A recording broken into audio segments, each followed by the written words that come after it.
We interrupt this program to bring you a special report.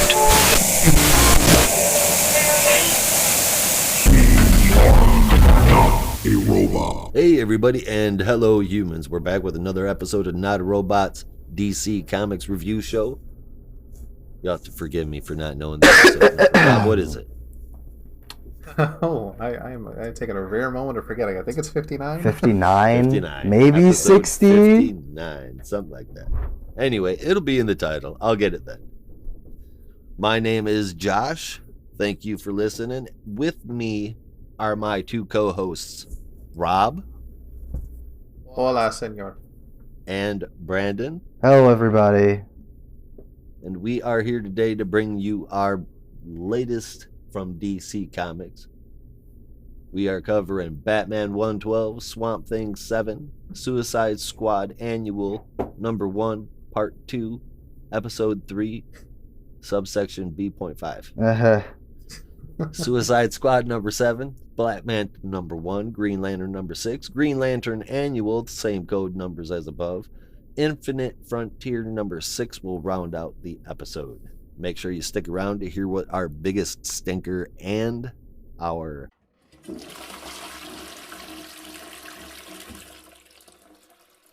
dump list might be, as well as our top 3 favorites and our favorite moment / whatever we want to pick.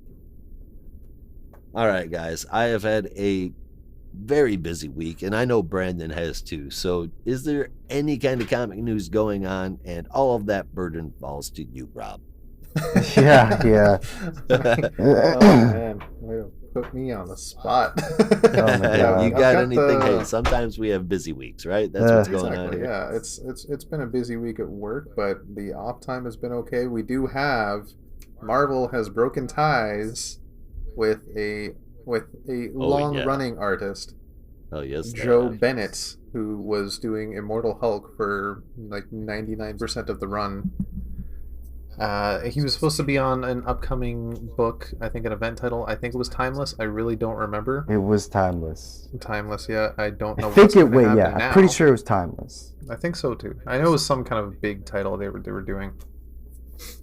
That remains to be seen what's even going to happen with Incredible Hulk number 50, but I imagine since it's coming out, in October, it should be done by now. Oh, yeah, that bitch is coming out. Problem. Yeah, that some bitch is coming out, but yeah, sounds like he's on the outs in the future.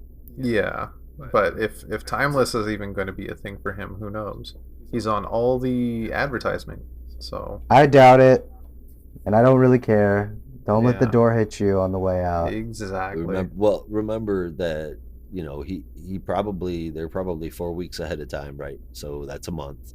Yeah. And he's already gotten all the voting time lists, so they've got his name on it already because he was tied to it. He's just not going to be anymore. Yeah. That's what I'm assuming. Yeah. I could care less what happens to him. I'm just more curious about their release schedule. No. Their books. Yeah. Yeah. Doesn't really matter. Who cares? See ya. Wouldn't want to be ya. Glad I'm not you. Yeah. Go hook up with EVS. You'll be just fine. Yeah. Exactly. Yeah. You'll have to forgive me, dear listeners. Your old pal Brandon is a little bit under the weather as of this weekend, and as a result has had to dope himself up on an obscene amount of cold medicine so as to fight this illness before school starts next week. So if I sound a little loopy, like Willy Wonka loopy, that's why. So just bear with me. But I told Josh he's going to have a hell of a time editing this episode because I guarantee you I'm not going to remember any of this shit.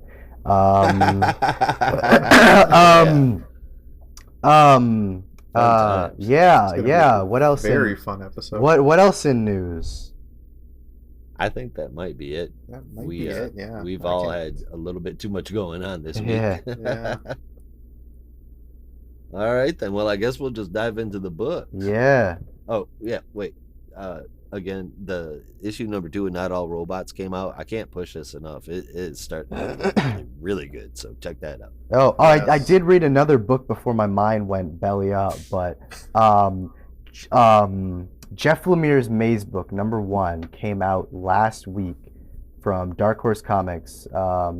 It was absolutely amazing. I mean, it is this very surreal, very dramatic, very heartfelt story about loss and acceptance, and it's Jeff Lemire writing and drawing, and I love that stuff, so I would definitely pick it up. It's probably like Jeff Lemire says he's a big fan of David Lynch, and it shows, especially in this, but I would say probably this issue more than like anything else that he's done, and I've like never seen him write like this, so it was pretty great. I have to say, I gave it like a 9 out of 10. It's absolutely amazing.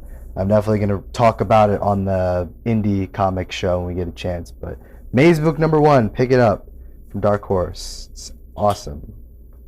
Right on. There you go. All right, now I guess we're DC books. We have Batman up front. That's Batman number 112. Whoa. And I suppose I'll go ahead and take that one. So the book's got 2 parts in it, Batman and Clown Hunter. I'll do both. First one is written by James Tynion IV with the cover and interior art from Jorge Jimenez and Tomi Mori. And Clayton Cowles on letters. So here we are. Batman has escaped Scarecrow and is running scared. Literally. He can't trust his brain. He's hallucinating like crazy, and he's calling out to anyone over the radio for help. What's But- that like?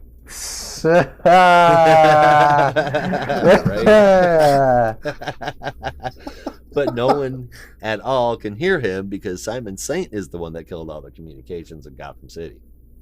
Because he's loopy, kind of like Brandon. He calls in Ghostmaker for help, and he happens to still be in Ivy's garden.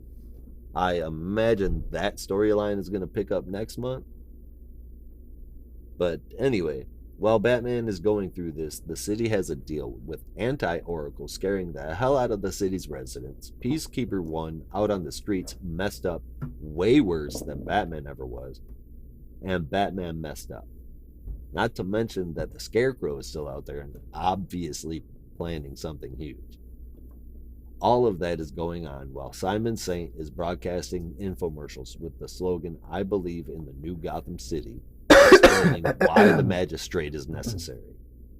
Like, propaganda 101, man. Now, of course, he gets volunteers for the program from that. Well, at least one that we see so far, anyway. This isn't a regular peacekeeper, though. He's an off-the-books peacekeeper with advanced prosthetics and weaponry designed to be able to take out peacekeepers.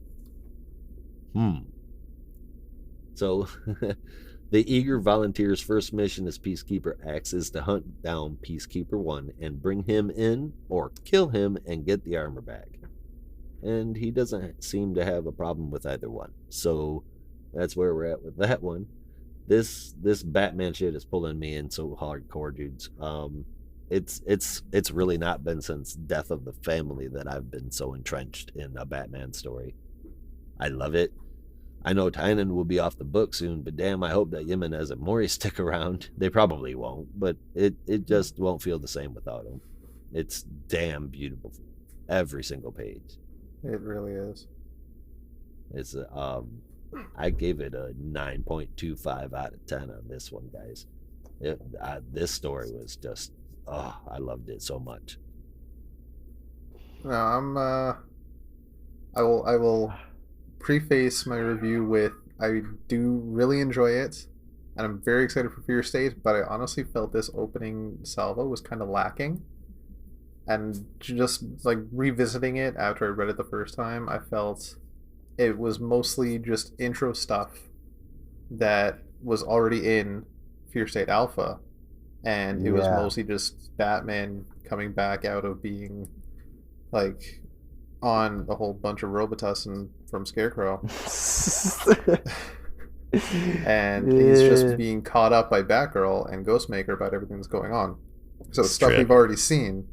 And there were some very interesting stuff. We got a new Peacekeeper, and we got a little bit more information about what the plan with Poison Ivy is, but really it was just Batman catching up from an issue we already read. So I'm really hoping that at least next issue, it realistically looks like it's going to start picking up from here. But this opening chapter felt more like a prologue than part one for me. So that gave it a 7.5, but beautiful to look at. I completely agree. The art is just stunning. Yeah, this felt like kind of like the ass end of Fear State Alpha, like the hanging off part, which is not what you want for a start. Whereas, like, yeah, we kind of already know all this stuff about the anti-Oracle and everything, and the fact that they had a part that was like, if you want to find out what Simon Sane is up to, check out Fear State Alpha. Yeah, we already did that last week, asshole. Of course we already read it. Like, obviously, we'll have already read that. So this was not the strongest chapter for me. Honestly, it was a little bored at parts. I mean, it was cool seeing freaking Bruce run around the city like he's hopped up on codeine, but in all honesty, it kind of feels like Joker War Part 2, Electric Boogaloo, where we've kind of already seen that happen before. So I don't know. It was not the best start for me, and it felt like it was just carryover from Fear State Alpha stuff that you could have just done last week, but they ran out of time or something. I don't know. Point is, I didn't love it. I really loved the art, but I didn't love the story necessarily, not as an opening salvo. So I gave this one a 7.25. Sorry, man. Feels like you could have done better.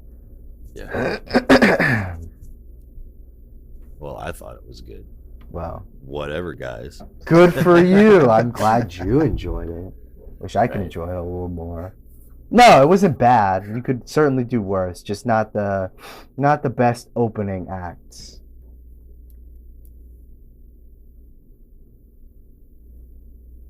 No, excuse me, I'm yawning.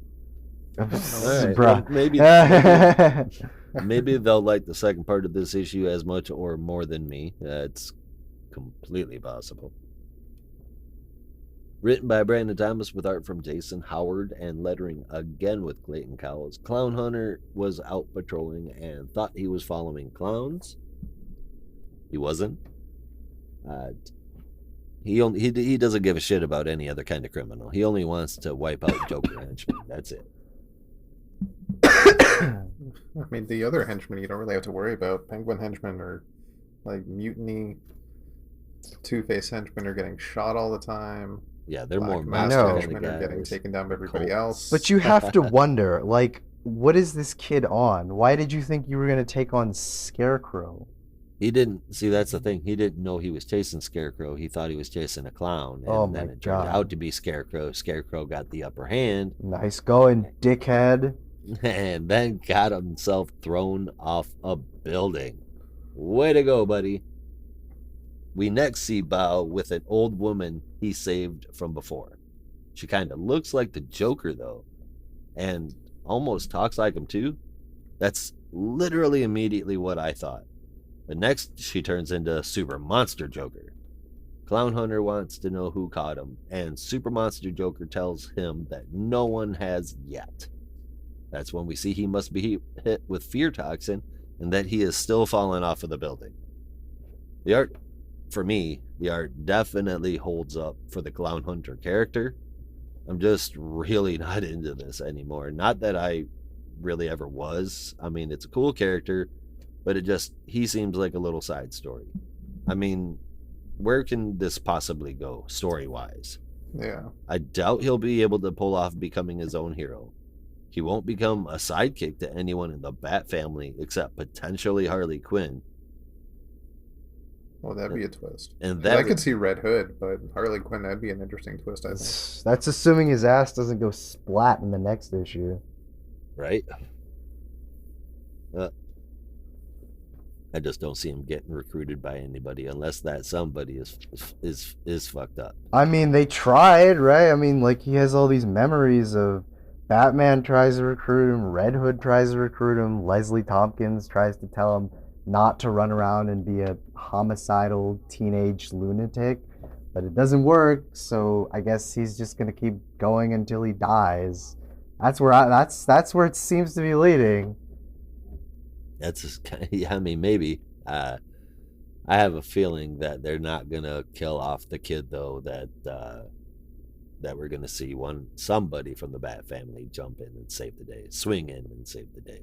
But would that not be a beautiful, poetic story end where the clown hunter gets killed and they're like, oh no, how could this happen? And then Bruce has to sad sack his way around the world for the next 6 issues or whatever the hell is coming up next. That would be an interesting transition. He shits his pants. I mean, Tynan's off to like Substack now, so they can do whatever the fuck they want.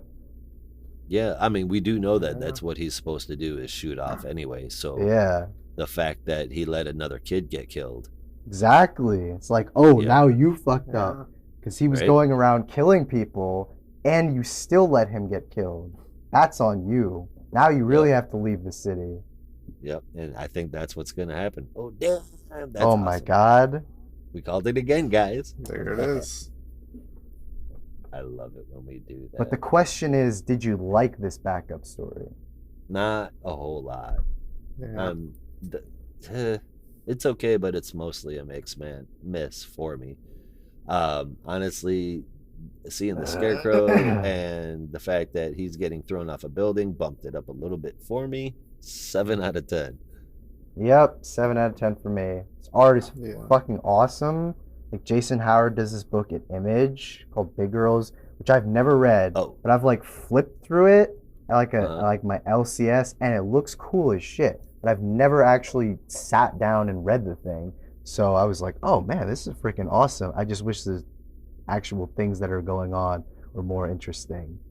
I guess they're like trying to tie it all together with like the Secret Files issue that we had, where he was like going around like beating up clowns, and then Jason tried to recruit him, but I don't give a rat's ass. Yeah, I mean, hopefully, I mean, I hate to wish death on a kid, but I mean, that would be an excellent. Oh my God, pinnacle. It's beautiful. It's a poetic story end. The death of a child.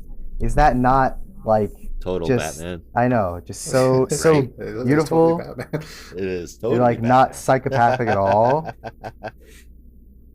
It's something that's only happened many times before. Oh, of course. Yep. That's your lot in life. Like you're just gonna let kids die. You're like worse than like influenza or something. Yeah, right. Jesus. Batman virus. Wait, Rob, did you just say Bruce technically? Yeah, technically. Yeah, you got a point there. Yeah. Yeah. And it counts as one of Batman's kids because Thomas Wayne was the alternate universe Batman. Oh, there you go. Tying it all together. Oh my God, like a full circle.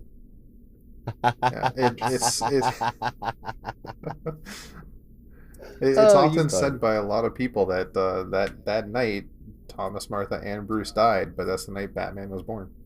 Yes. Yep. That's it. That's it. And man. as for this backup, though, I completely agree. It was I think more interesting than the Secret Files issue. Oh, for sure. Which is wild considering the page count difference. But yeah, it definitely could go somewhere very interesting. But so far, we'll see. And yeah, the fact that he went up against Scarecrow was probably the most exciting part. But that Secret Files issue was such a wash. My God, I had shitty ass artwork too. It really did. Yeah. I'll give the backup a 6.5. That'll round out the whole issue for me for a 7. Nice. Yeah. For me, the whole issue was pretty good. I love the first half, obviously, but if we've got backups, I mean, it's not impossible to do engaging backups. We've got JLD, and that's like the bar, so can't somebody hit it? Maybe. It's entirely possible. Maybe Clown Hunter will hit the pavement, and then we'll get rid of that backup. Yeah, exactly. And then they'll replace him with another new character. Oh, no. Oh, no. Run for the hills. Oh, God. We don't need any more new characters. No, then, oh, my God. They'll kill off Clown Hunter, and then they'll have a kid who runs around hunting Scarecrow acolytes. and he'll call himself like, I don't know, Crow the killer. scare, yeah, crow killer, crow fighter, or something. Hey, Hunter. There you go. Hey, Hunter. And it never ends. No. Oh, Jesus. Please don't say that. Please Technically, don't say that. I'll stop reading the backups. It never ends. It shall never end. realistically, technically, the natural enemy to Scarecrow that would be hunting them Isn't it just a are Green crow? Lanterns. Wouldn't it just be a crow, though? I mean, Oh, scarecrows yeah, are that supposed too. to prevent crows, so you just have someone Yeah. who runs around in a crow costume. But then you're gonna get sued by the guy who wrote the crow. So then you're like, fuck, you don't want to do that. Well, we don't have to get sued, per se. Maybe we can Well, just- strike a bargain. Or call him Crowman or Crow man? Oh, Crowbar. And it's an alter ego for Red Hood. God. Yeah, Oh, there you you know go. what? You know what? The only What? thing you have to do to differentiate a property is drop the. No, but that can be fucking. That can be So he's Jason's. That could be Jason's sidekick. Jason's sidekick is Crowbar, and he fights Scarecrow. Oh my god, that's genius. DC, That hire is me genius. now. Yeah. I can come up with all your new sidekick characters. And okay, that's awesome. And then that's part of Jason's redemption arc because he has to spend the next time trying Yeah. to get Crowbar to chill the hell out. Yeah, exactly. Yeah. Yeah. Excellent. well. I Oh my like it. God. There we go. Just we just wrote a rake better in- ending for Clown Rake Hunter. in the royalties for the rest of my life. Right? Never work again. That Oh, would that'd be be lovely. Yeah. I hate going to work. I mean, I feel of you. course, we'd turn the podcast into full-time work. Oh, Oh, god, definitely. of Yeah. course. I love going to this work. I just hate going to my day job. Yeah. Right? All right, Oh, are we man. done with Batman? I think we are done with Batman. done with let's Batman. Yeah. let's head on over to Blue and Gold. Rob, you want to handle that one? Sure thing. So, this is from the legendary Dan Jurgens with art by Ryan Sook, letters by Rob Lee. Sorry, art and colors by Ryan Sook, and letters from Rob Lee.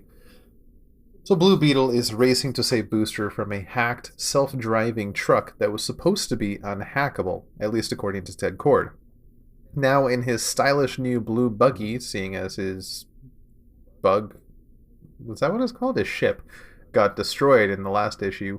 Blue Beetle gets to Booster just in time to save him and Skeets before the truck goes flying over a cliff. Booster is excited for the save, but distraught when he finds nobody was recording it livestream. Blue Beetle admits he didn't want to be live if he failed to save Booster's life, and turns the adventure back to recovering the stolen Cord Industries tech. Blue and Gold head towards an airfield where it seems some criminals are loading the tech into a plane just as Blue and Gold interfere, all while now streaming. Like, fucked up. Yeah, they are. After taking down the bad guys, Booster has an idea to take the two of them to greater heights. Gets sponsored by Cord Industries. After all, Ted runs the company. Oh, that's gonna Yeah. work, sure. That's right. Let me spend my friend's money. Yeah. We get sponsored by Doritos next. Doritos and Mountain Dew. Yeah. That's who should be sponsoring Booster Gold. There you go. But A they'd have to change, cross-promotional change the event. colors. Could be... Well, they have a blue Mountain Dew, and you could just call them Gold Doritos. Yeah. Oh my god. There you Wait. go. We want to talk about Yeah. tying things together. There's a line in the comic from like one of the like faux Reddit commenters or whatever, and it literally says, "No one got crowbarred." It all ties together. It all ties together. It does. It's weird, man. Yeah. It's all about a crowbar. That's it. Anyway, sorry, you were saying. Right, so it does make sense, because after all, Ted runs the company. How hard could it be? But as it turns out, very hard, as the Cord Industries board members are unhappy with Ted's tech and his performance as CEO. They can't reach him most of the time, since he's out gallivanting as a hero, and getting kidnapped by Black Mask didn't help. And that was during that short Suicide Squad. I don't remember the subtitle of it. I think it was Tom Taylor that wrote it. If Yep. the rest of you had not read it, read it. was It's very good. wonderful. The board has voted Ted out. Now broke Bye, and Ted. jobless. Eh? I said, bye, Ted. Bye, Bye, Ted. Ted. See ya. Bye, Felicia. Now broken, jobless, he tries to stop Booster before he does something reckless. Though that's Booster, he's always doing something reckless. Of course. As at the exact same time, Booster Gold is holding a press conference to unveil the new direction for Blue and Gold as Heroes for Hire pro bono, and they won't let you down until they do. Just bad. Yeah. So he went from spending his friend's money to spending his friend's money that his friend doesn't have. Yeah. Oh no. Classic Booster. Oh, we've all been there before. Yeah. What? Spending cash you know your friend doesn't have. Just running up their credit card. Oh boy. Oh, God. I might have to keep a close eye on my wallet around you, man. Oh shit. Well, I didn't mean to be like that, pal.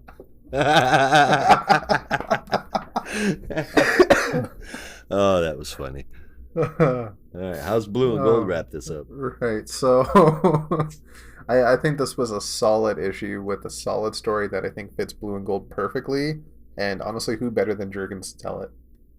And Sook's art fits in really well and provides some amazing views. I gave this an 8.75. I really enjoyed this run so far, and I'm excited to see where they go with it. Like, with everything Jurgens does with Booster Gold, I imagine it's just going to be a self-contained story while alluding to being a universe-bending adventure and will never go anywhere. But you're going to love the ride while you have it. Right. Yeah. Them two together, written right, is just pure gold. Yeah. Pure gold, man. Blue and Gold make a hell of a team. Don't you mean pure blue and gold? There you go. Hey. It's pure blue gold. There's rogue gold, there's yellow gold, there's blue gold. Yeah, it's like kryptonite. Right. I think that the banter between them is probably my favorite part of the comic book. Yeah. Oh, for sure. Booster is exactly what he should be in this day and age. It's just so awesome. Of course, he would be live streaming all of his shit. That just makes total sense. He's a social media hound for sure. Hell yeah. I sure didn't see Ted Cord getting fired from his company, though. Well, after that Suicide Squad adventure, I was surprised that it hadn't happened already. Oh, yeah. I guess I wasn't even thinking about it. It just caught me off guard, man.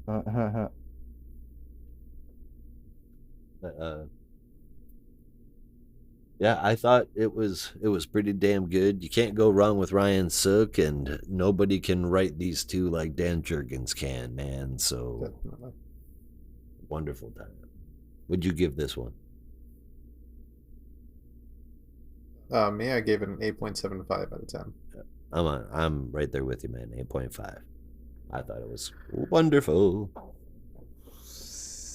It does look very nice, but it reads kind of boring, if I'm being honest. I mean, it's really great banter and everything. And that cape, Booster Gold, is hilarious. But right. That's Classic. really that's where my positive stuff kind of ends. I don't know. I'm just not that invested in it, being honest. Well, That's yeah, how it is.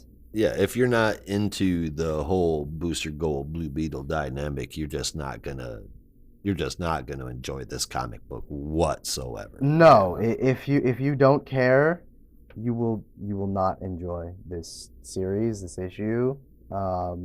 So, and it's not unless you're looking for a comedic superhero comic. Maybe then this is exactly what you're looking for. I don't know, read Garfield or something. I don't know. Yeah, for for comics, man, go out and buy a Sunday paper. Yeah, I don't know if that's gonna work, dude. You can, if you want to read like Superman, I like Dilbert. Yeah, I like freaking Calvin and Hobbes and oh yeah, for sure, Doonesbury and whatever. No, it's fine. It looks really nice and reads decently. Just not that interested. So what'd you give it? I gave it 7.5 out of 10. I gave it a cough 7.5 out of 10 to be specific. There you go. Yeah. All right, cough, cough. All right. We're gonna send you out into the swamp. Oh thing. God, I'm gonna get lost. Maybe the air will help clear your sinuses. I highly doubt that, considering Drop there's so glow much sticks, in the dude. swamp. Yeah. Like, give me a sec. I gotta run to the bathroom. Nope. Hold it. Hold it. Drop glow sticks so you don't get lost. Oh, he's gone already. Damn. Oh my God, I am laughing every time he talks. I feel bad, but I don't know. Oh, Under the man. influence, Brandon is a pretty funny dude. There ain't nothing to Yeah. laugh at about that, or feel bad about laughing at it. oh man, And it's fucking, like I enjoyed the shit out of Blue and Gold, dude. I don't know Yeah. what Brandon's problem is. That shit was funny as hell. yeah. It was. I mean, pretty good. it is a very like at this point dated idea because what Dan Jurgens created the pair in the well, he didn't create Blue Beetle obviously, but he brought the two together in the 80s anyway, right? So the fact that he's been doing this for so many decades now is just insane and wild and beautiful. But I think for some people, yeah, if they're looking, if you grew up with it, you're gonna love this. But if you're looking for something different that's more modern, you might not find that here. Yeah, and I'm imagining that, this is gonna be like phasing Cord out of the Blue Beetle whole thing. Hopefully, anyways, because I think Amy Reyes is one badass alpha power level character, and For sure. he should be, if not in the Justice League, he should definitely be on the Titans or being mentored by the League. Mm-hmm. I think he was on the Titans pre-Flashpoint for a stint. Yeah, I he could be was, wrong. and Yeah. he's just kind of fucking disappeared since then, and that kind of Yeah. bums me out, man, because I mean, what a stellar character. Yeah. In and out of the costume. I enjoyed the hell out of it. And his relationship with the Scarab. Mm-hmm. When you bring in all the other different colors of Scarabs. Oh, dude. Yeah. Those were some of my favorite episodes of Young Justice. Oh, what a great series! I still gotta watch season 3. Oh, you haven't watched season 3 yet? No, I fell behind because you don't get it in Canada. Unless you want to pay like exorbitant amounts of money for 3 different services in one, it's just too much. Yeah, that sucks. Yeah. There's a whole bunch of shows up there that you guys don't get at the same time as us, right? I couldn't tell you what they all are, but yeah, there's tons. Yeah. All sorts of shows. We're just lucky we get Titans through Yeah, Netflix. man. But we get it late, so after you guys have had the whole season, then we get it on Netflix week by week. Oh, wow, really? Yeah, So we get it week by week, so you gotta wait like, yeah, it has like we don't have any of it yet. wow, that Yeah. sucks, man. Yeah, That sucks. it really sucks because then you're stuck seeing all the spoilers on the internet for a couple of months. Yeah, it's not great. Right, so the whole reason to watch it is just to see what it looks like at that point. Pretty much, yeah. That sucks. Yeah, what can you do? That's the life. But then we get our The own life of a shows that Canadian. you guys get like a month later, but it's not like big stuff like Letterkenny, Schitt's Creek, stuff like that. But that's not Wait. like, big name stuff. You guys get Letterkenny before we get Letterkenny? I'm pretty sure because you guys get it. That's through, not fair. What services you guys have? Hulu. Hulu. Yeah. I could be wrong, but I thought I was reading that online. But it might not be like a big difference. It might just be like a couple of weeks to a month or something like that. I love Letterkenny. I love it so much. I cannot wait for a 10th season. It's, oh my god, it's so hilarious. If anybody out there has not watched this, you've got to watch it. Letterkenny is just absolutely, it's such a good time. Yeah. And they've actually made a cartoon. Have you seen that? I haven't watched any of the cartoon yet, but I do plan to. I've seen all of his original shorts on YouTube before it became a real series. Oh, I haven't There's looked some that up interesting yet. I stuff. should. Yeah. I don't remember what the name of. It's not called Letterkenny. It's the name of his production company. I think Jared Kiso's production company. I'll Dang. see. I'll find it. I'll see if I can send it to you. It'll be on the end of a Letterkenny episode. It'll give me a Oh my reason to watch one. god. That was Yeah, realistic. There's only a few skits here and there, but then they have all sorts of clips and scenes from the show, and it's great just to watch. But you get all the early stuff, like the whole opening sequence of the very first episode with the hockey players and they're just chirping each other back and forth. There's an alternate version of that, Sweet. like Wait, early on. Yeah, What is this? Letterkenny, Oh. Letterkenny. greatest Canadian show ever made. So I've Yes, heard. I so I've will. heard. I will give it that. Oh my god. This had a long ass elevator ride Oh, because someone otherwise, sorry. pressed all the buttons, so I literally rode to like every single floor to go from the bathroom back to my room. So that was Wow. fun. That sucks. It really sucks. Like I'm losing my mind. Oh my god. Damn Okay. robots. And sorry, I was wrong. It's just called Letterkenny Problems. Is the YouTube channel because that's what the original skits were called. Sweet. All right, I guess we can get back to comics now that we're done talking about all that stuff. All right, Brandon, I'm glad that you didn't get lost and you just got stuck in an elevator. Oh my God. As rude as that sounds. Yes. But all right, man, we are on Swamp Thing, and why don't you handle that for us? Yes, Swamp Thing number 7.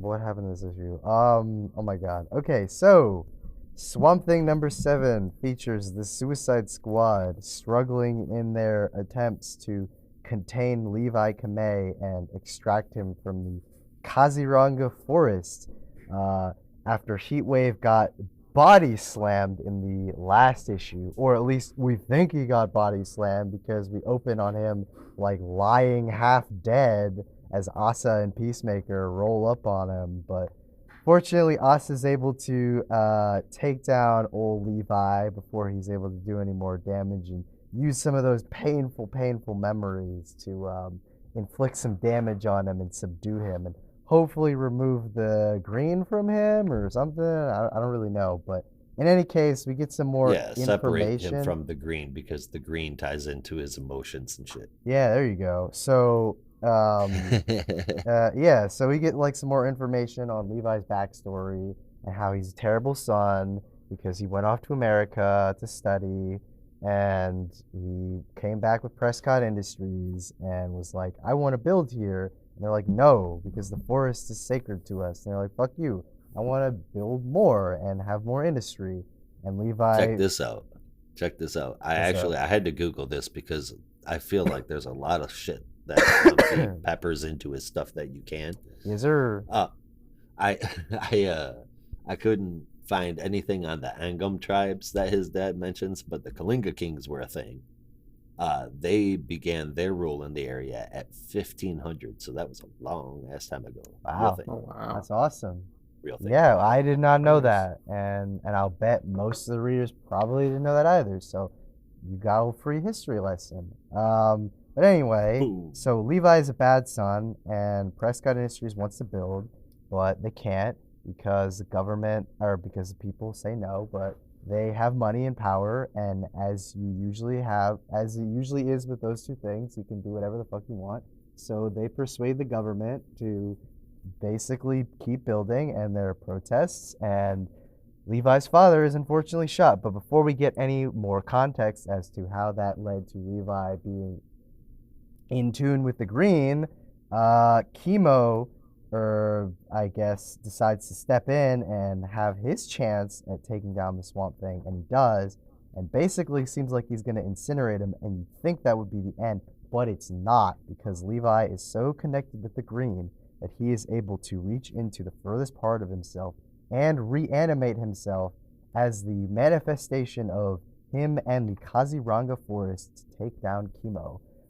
It's like some crazy kaiju level shit where now he's like this giant Swamp Thing version and he's ready to take down Chemo, and it's crazy. And man, can't nobody hold Swamp Thing down? Right? Exactly. That's what I'm talking about. Not even Chemo. I read this issue like 30 minutes before we started recording, so I didn't even fully comprehend half of what was going on, but I think I accurately summed up most of it. But in any case, it was pretty cool. I dug it quite a lot. I think this is probably the slower issue that we've had so far, because a lot of it spends time on backstory, so it's not a ton of progression. It's just kind of providing more backstory for Levi, which is neat-a-rooney, but it doesn't really move the story right along as much as some might like. So I still love Swamp Thing. It's still a great issue, and it's funny. We said we ran out of words to use for these reviews, but I'm using quite a bit of words, so I think we're good there, guys. But Right on. I gave this issue an 8 out of 10. I thought, like I said, it's pretty solid overall, but didn't move the story quite as much as I might have liked. And I'm hoping that that does not stagnate this whole like Prescott Industries Suicide Squad plots going on or whatever. How did you guys feel? What did you guys think? I think it was half flashback character development for Levi and half tie-in issue for the rest of the Suicide Squad stuff. Yeah. Matter of fact, I feel like this issue and the two following that are all just like one kind of mini story arc going on in their own little tiny event. With Yes, the Suicide that's- Squad? With the Yes. Suicide Squad annual and the Suicide Squad. And I think that this art was really good. I don't feel like there was any standout oh my goodness moments, which seems to be rare in this book. But I do love where the story is going. Ron V can seriously write this forever. I've said that a million times and I can't say it enough. 8.25 out of 10. Radical. What about you, Rob? Yeah, I say the same thing. I want this to go on forever. We have 3 issues to go. I don't think there's an end in sight as to where this is going to end up. And I'm okay with that, because if issue 10 rolls around, we're like, surprise, it's an ongoing now. I am not going to be upset. well, I'm like, okay with that. We'll run to the streets and cheer and throw parades. I'm down for that. As long as they're green. What's probably going to Has to happen be is nature that happy. we've set up that he knows that he's supposed to go back to Kazaranga to get rid of the pollution, and that's a pretty cool deal. But I feel like Ron V is putting the book down. We're probably not going to be getting a Swamp Thing for a little bit. Yeah. Oh my God, no! Which is unfortunate. How could you do Yeah, that? it is unfortunate, but that means that the character can be picked up by somebody else, by Ron V later, something. I mean, you they know, had and maybe we'll get the Kazaranga story. They had the Green Lantern season 2. They can have Swamp Thing season 2. Like, I don't give a shit. You Yeah, can no, just have another one. if you I'm want. right there with you, man, for sure. I don't want it to end. Like I said, I wish Yeah. Ron V would just keep going and going and going, but Yeah. we haven't seen any kind of solicits indicating that any kind of Swamp Thing. No news, no rumors, no nothing. So I got to be honest. I'm not very hopeful. Fuck you, Yeah. DC. You're sitting on a Not- gold mine right It's here. not cool. Yeah. It's not cool at all. Like, we still have to find out why Levi Kamei was chosen to begin with. What happened? Unless I missed it, Because what he's happened a to Alan bad Holland? son. That's why. He's a bad It's because son. of his family's connection to the green He's and a how shitty deeply they're son. rooted to it, He- and the he trauma left- and emotion that he's experienced. Yeah, and he left his family and went off and became a corporate sellout, and now Yep. he has to make penance for it, or do penance for. I don't know. I can't I use gotta words. reread this whole series 'cause I've been looking deep enough. Oh, This- it's been a hell of a ride. This story It's- is it's about such a ride. Levi coming to grips with the fact that he is a shit son and he needs to be a better son for his family. It's too late because like his dad is dead or something. Yeah, no, his dad's dead. Yeah, That's also unfortunate. Thanks for bringing that up, man. exactly. That's that is the this is the tale. That's what's going on. Yeah, What a bummer. that is a bummer. But 8.75 out of 10 for me. Whoa. Because this book is not completely a bummer. It's Oh just no, it's beautiful. No. not. It's It's just had such a a sad beautiful part. book. That's all. It's a bummer that he's a bad son, but it's a good read. So we get a redemption arc from Swamp Thing too. Look at that. Yeah, exactly. There it is. You thought it couldn't be done, but here we are. Me altogether, I don't know if I gave my score before or not, but 8.25 out of 10 for me. Mm-hmm. I just want to say I really appreciate that Chemo is drawn exactly the same way every time you see him. Yeah. In a cartoon, in a comic, doesn't matter who the artist is, it's exactly the same because it's such a simple drawing. How do you fuck up Chemo? Of a character. He's a green blob. Right? Yeah. A mutant gummy bear. Yes. Look, he's got this fucking suit on. Can you imagine scripting that? Like saying like Chemo walks through the forest and causes destruction, and the artist is just like, what the hell is a Chemo? And you send him like a reference shot. He's just like, oh, this is easy as hell. I just need to draw a green blob with eyes. Yeah. Done. Easy. Finished. Yeah. Wrapped up in the evening. Let me go get breakfast. dinner. There you go. That's it, man. Anybody got any other thoughts on Swamp Thing before we mosey on to the second part of this story? Nah, I think we're good. Yeah. All right. Well, then Rob's going to tell us all about this one in Suicide Squad Annual 1.2.765. Oh, my God. It's so confusing. So many numbers. My brain hurts. He's forgetting all the jokes we made last week. Oh, shit. Yeah. Oh, right. Because the 2021...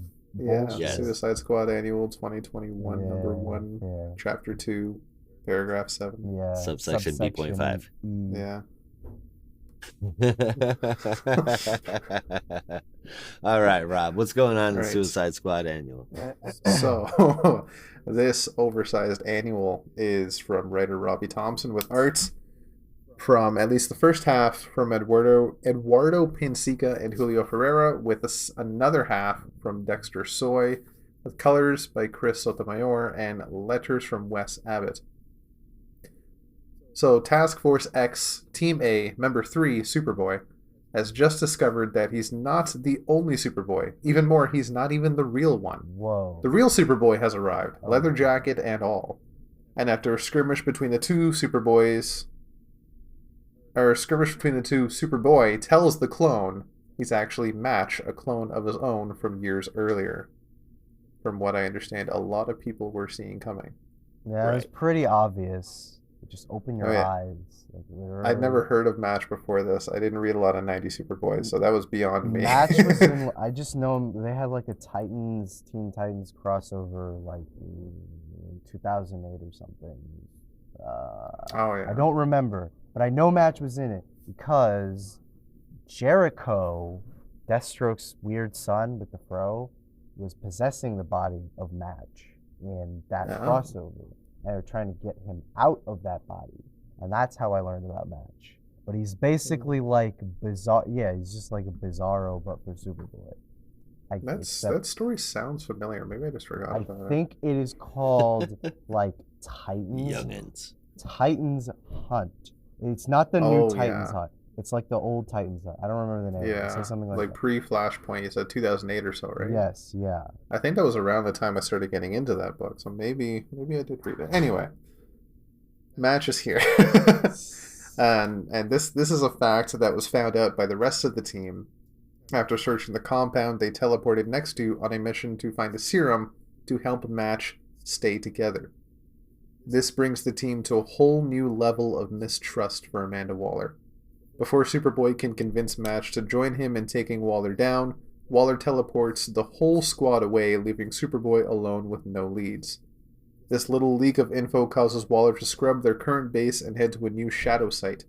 There, she tells Peacemaker she has new instructions for exfil to a new base, as seen in this week's Swamp Thing that we just mentioned. Meanwhile, Rick Flag has been busy. After being mysteriously freed from Belle Reve during the fight with Red X, he finds his own shadow base and gears up. He heads to a secret prison in a desert looking to start a counter Task Force X, starting with none other than Sam Scudder, the Mirror Master. Scudder asks Flag how he plans to take down Waller, and Flag says he has a mole on the inside. Scudder asks who? Well, who indeed? Right. Sam Yeah. Scudder. Oh my God. How could it be you? Dun dun dun. Yeah. My mind is blown. Right? At Sam Scudder or who? Who indeed? Yes. Talon. Well, we kind of Yeah, okay. We yeah. already knew he was faking, so that totally makes Yeah. sense. But we never knew, like, at least I was blown away because we didn't know what his whole angle was, of what he was doing there, who he was working for, working with, why he was faking what he was faking, and now we have this connection with Rick Flag, supposedly. But another thing I was thinking is, what if Flag didn't get Talon on the team to be a mole in the first place and only found this out after his imprisonment and then asked Talon to be a mole for him post imprisonment? So at that point, Talon was already on the team, so there's even more mysteries for Talon. That would Who be knows? interesting. Yes, who knows indeed. Yeah. The And crossover. I wait, keep meaning to look it up. I found it. The crossover is called Death Trap, but I don't remember how much match is in it. But that's what it's called. It's called Death Trap. Death Trap. Yes. Okay, It's I gotta take a Titans, look at that. Teen Titans, and Vigilante from 2009. So I was off by a year, but I was close. Damn close. Yeah. Even on the Tussin. I know, right? That's how That's good impressive. my mind works. Anyway, Very impressive. we were talking about Suicide Squad. Yes, the annual. I really enjoyed this one still. I think the art still really keeps up well. I gave it a 9 out of 10. It really hit the mark for me. Yeah, for sure. The art looks good. It looks damn good. Dexter Soy can't miss. Nope.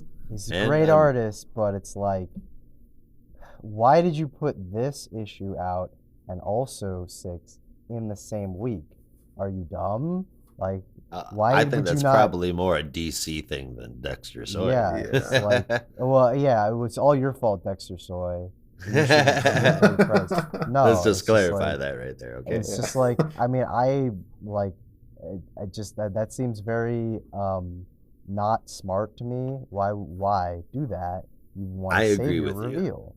Yeah, because That if is you go to dumb. the store, you pick them up, you take them home, you go to read them, and then you got to sit there and stare which one goes first. Yeah, Yeah. exactly. And am I hope to read that you can find a reading order online. Am I to read the 2021 one? Am I gonna read 7? Which one is it gonna be? And if I read 7 first, then I already know what happened in the annual. So I just wasted $5. So fuck you. Agreed. I feel like annuals should be moved to a certain part of the year where they all come out in the same month. Yeah, or how about don't Mhm. put the subsequent issue and annual issue out in the same week, so you don't spoil your story and feel like people wasted their money. You could do that. Yep. There's That would be that. smart. Indeed. So there's that. Yeah. But other than that, I am curious to see what's going to happen with the Suicide Squad. Is this Rick Flag taking them down, leading it into Task Force Z? I guess we will only see. Ooh. But I'm going to give this one an 8.75 out of 10. The annual was fine. I didn't love it. I thought it was solid, but I feel like it was just a lot of, I don't know, weird melodrama stuff. I didn't really care about that much. And also I didn't really care about Match either. So it's kind of like, whatever. They're trying to make me feel for Match. Yeah, okay, whatever. So yeah, I gave this one an 8 out of 10. It's kind of fine. It But was. I thought the Sam Scudder thing was cool. I thought that was Yeah. very cool. I don't know why he just keeps saying who. Maybe that's why. I mean, I know that like the one character, or I think he like says who or something, but I don't know why he is trying to act like he's insane or something. Maybe he's trying to throw them off. Oh, So right. 'cause Waller he's being can't use covered. him. Oh, of course, right.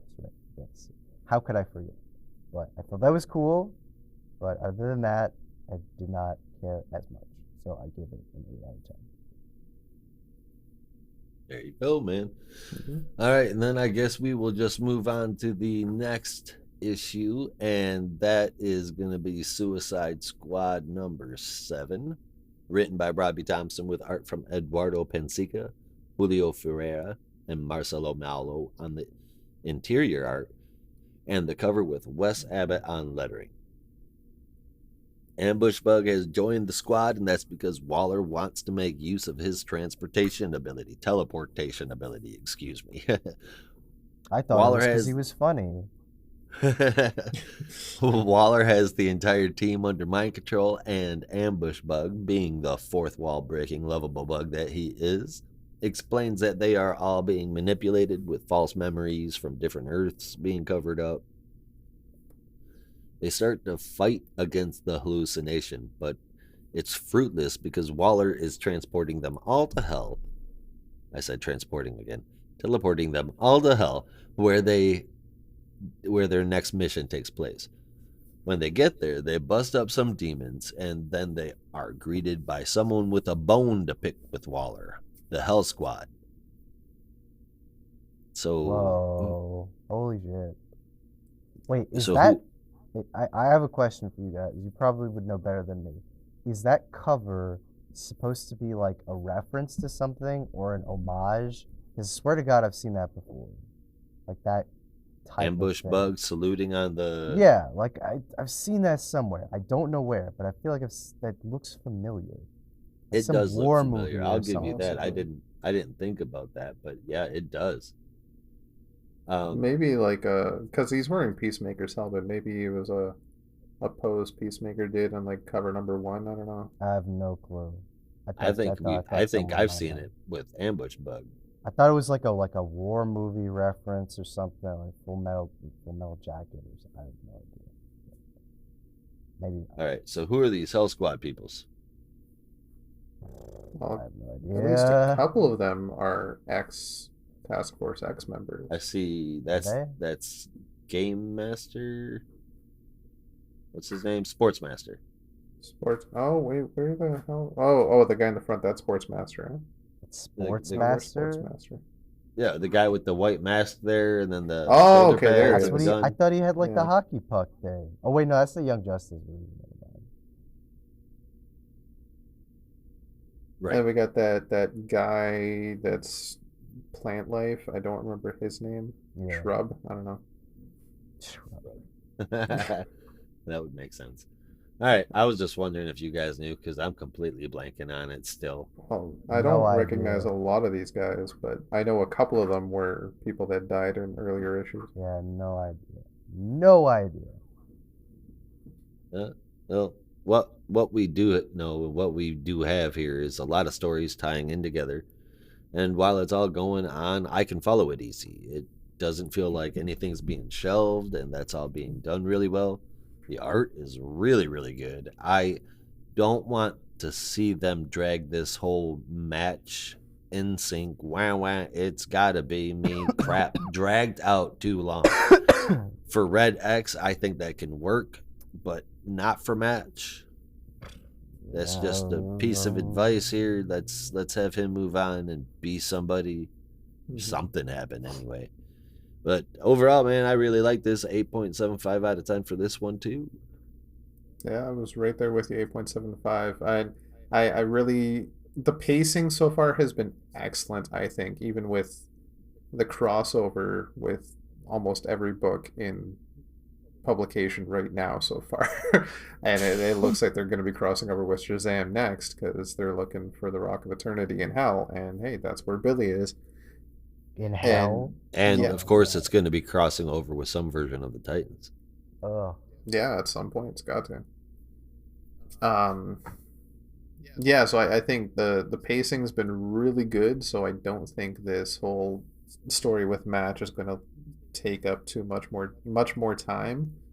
They're gonna kind of make it more just commonplace. He's still going to be dealing with himself transforming into a Bizarro version, but it's not going to be a main focus anymore, I don't think.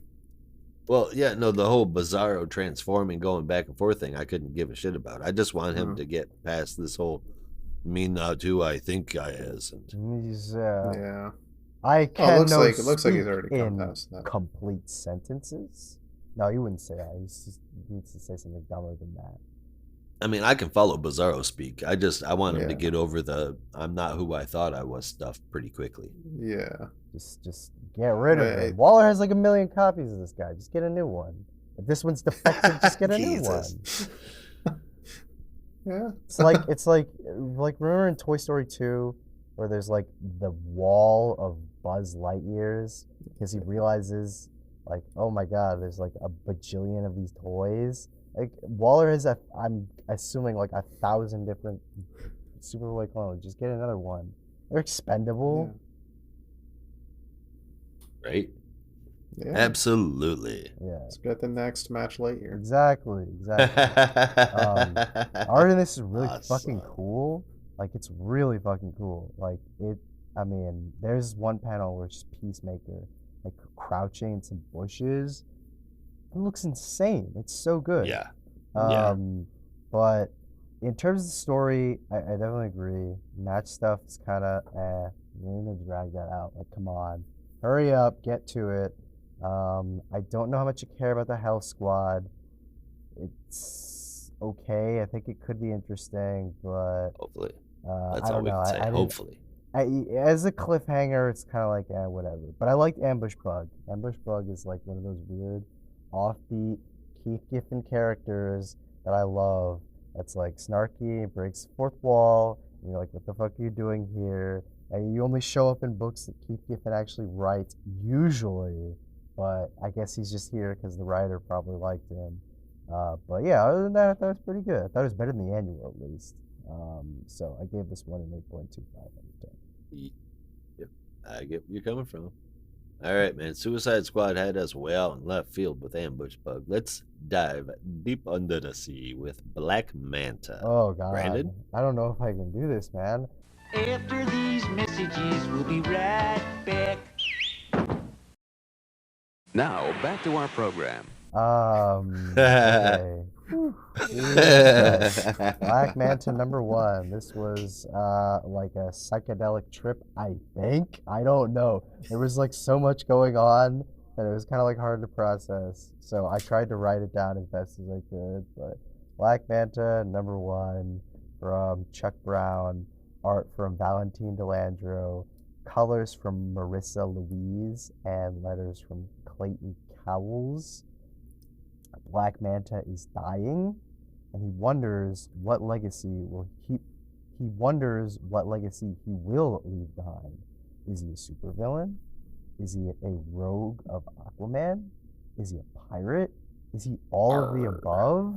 And it doesn't really matter though, because right now he's in the midst of trying to take a ship back from a guy dressed in a cheap ass freaking, what is it called, Party City pirate costume called Captain Nemo, who apparently stole a bunch of goods from his partner Gallus the goat. And no, she's not a goat, she's a woman, but I guess she just calls herself Gallus the goat for some reason. That's not a good name. I hope someone tells her that's not a good name. Anyway, in a mystical land called Metropolis, the human Flame from Final Crisis and his cohorts are trying to rob some store or something, only to be foiled by one of their crew, who reveals that he is not actually one of their crew, but is someone who may or may not be working for Black Manta. I don't know. And takes them to a secret base. Yeah, and takes them to a secret base where he uses the human flame's essence to cut at a mysterious substance. And that mysterious substance creates a psychic feedback. And that psychic feedback affects people across the country and gives them debilitating headaches, like listening to Mariah Carey. And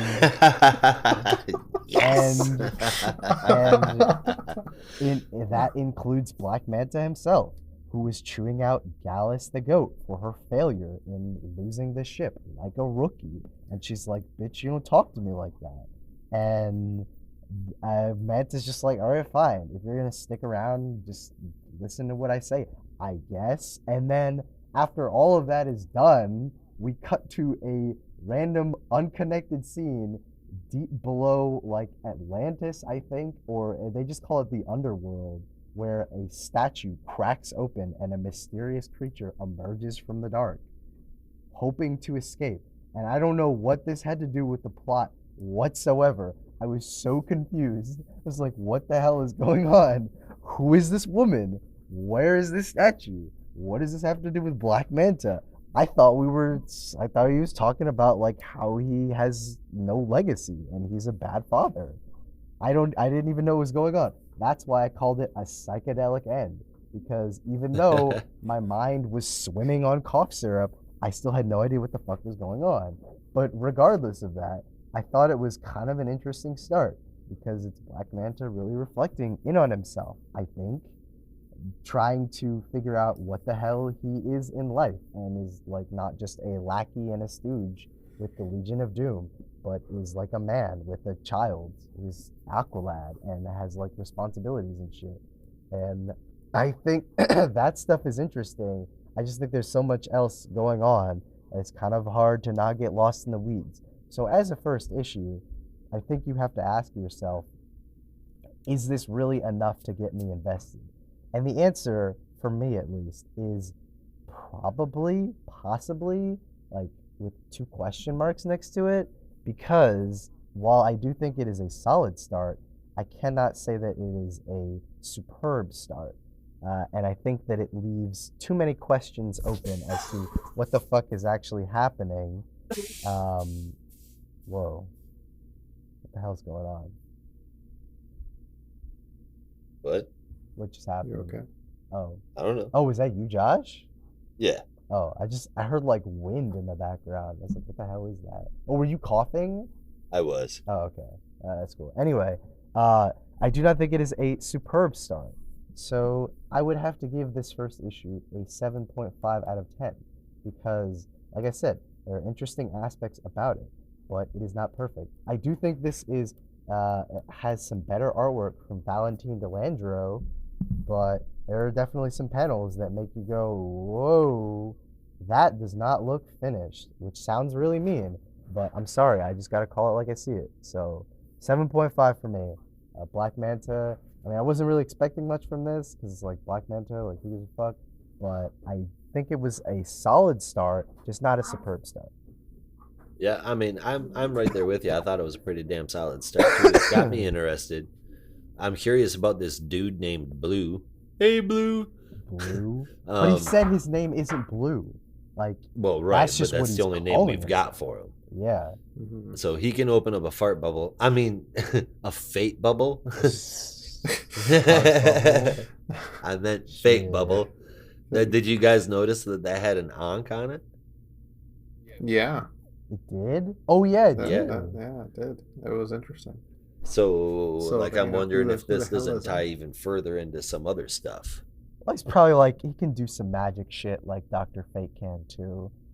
Because he's just like, I can figure it out. There sure. was some. You can figure, Yeah. You can figure out how to do fate Exactly. magic. Let's do it. I'm down. Excellent. Yeah. I love magic. Exactly. It's like, I don't know, it's like learning how to write or something. It's like, it just takes practice. Once you figure it out, you can do it at any time. So it's probably like, can I summon an Ankh whenever I want? If I practice enough, I sure as hell can. Yeah. Why not? Yeah, if a surgeon from New York can do it, why can't we? Yeah, exactly. But there was some dialogue from the guy, what his name, Blue, I don't remember now, about how he was just able to copy a whole bunch of different things, and I think that kind of just brushed off the ability, the reason that it was an Ankh, that maybe he just copied Dr. Fate's abilities, who knows. Yeah. But there's so much mystery surrounding that. And honestly, thank you for pointing out that the human flame was from Final Crisis, because that was bugging me when I Yes. saw that character And I was last, like, and I could not remember. Dude, I saw that and I was like, I know this guy, because it's that same fat, pudgy, like loser wannabe wash-up hero from a book I read, but I couldn't remember what it was. I was like, oh my god, it's the human flame from Final Crisis, who, like, his whole thing was that he basically bought into all the Libra hype in that book, and was like, I'm so down with the Book of Crime and all that other crap. But I don't really remember a ton of stuff was going on in that book, but I remember that guy because he was like an old foe of Martian Manhunter, because I don't even know how the fuck I remember this, but there was an interview that Grant Morrison gave where he's just like Martian Manhunter has no villains because he's lame and no one wants to do anything with him.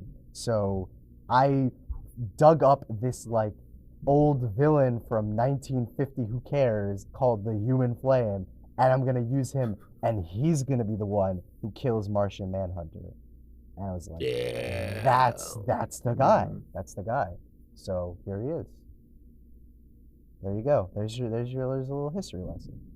Love it. Even while he episode's is cool. drowning in the cough syrup, Oh my Brandon's God. able to take Yeah. us to school. I probably That's right. sound so crazy right now. I'm so sorry, guys. I swear this will never happen again.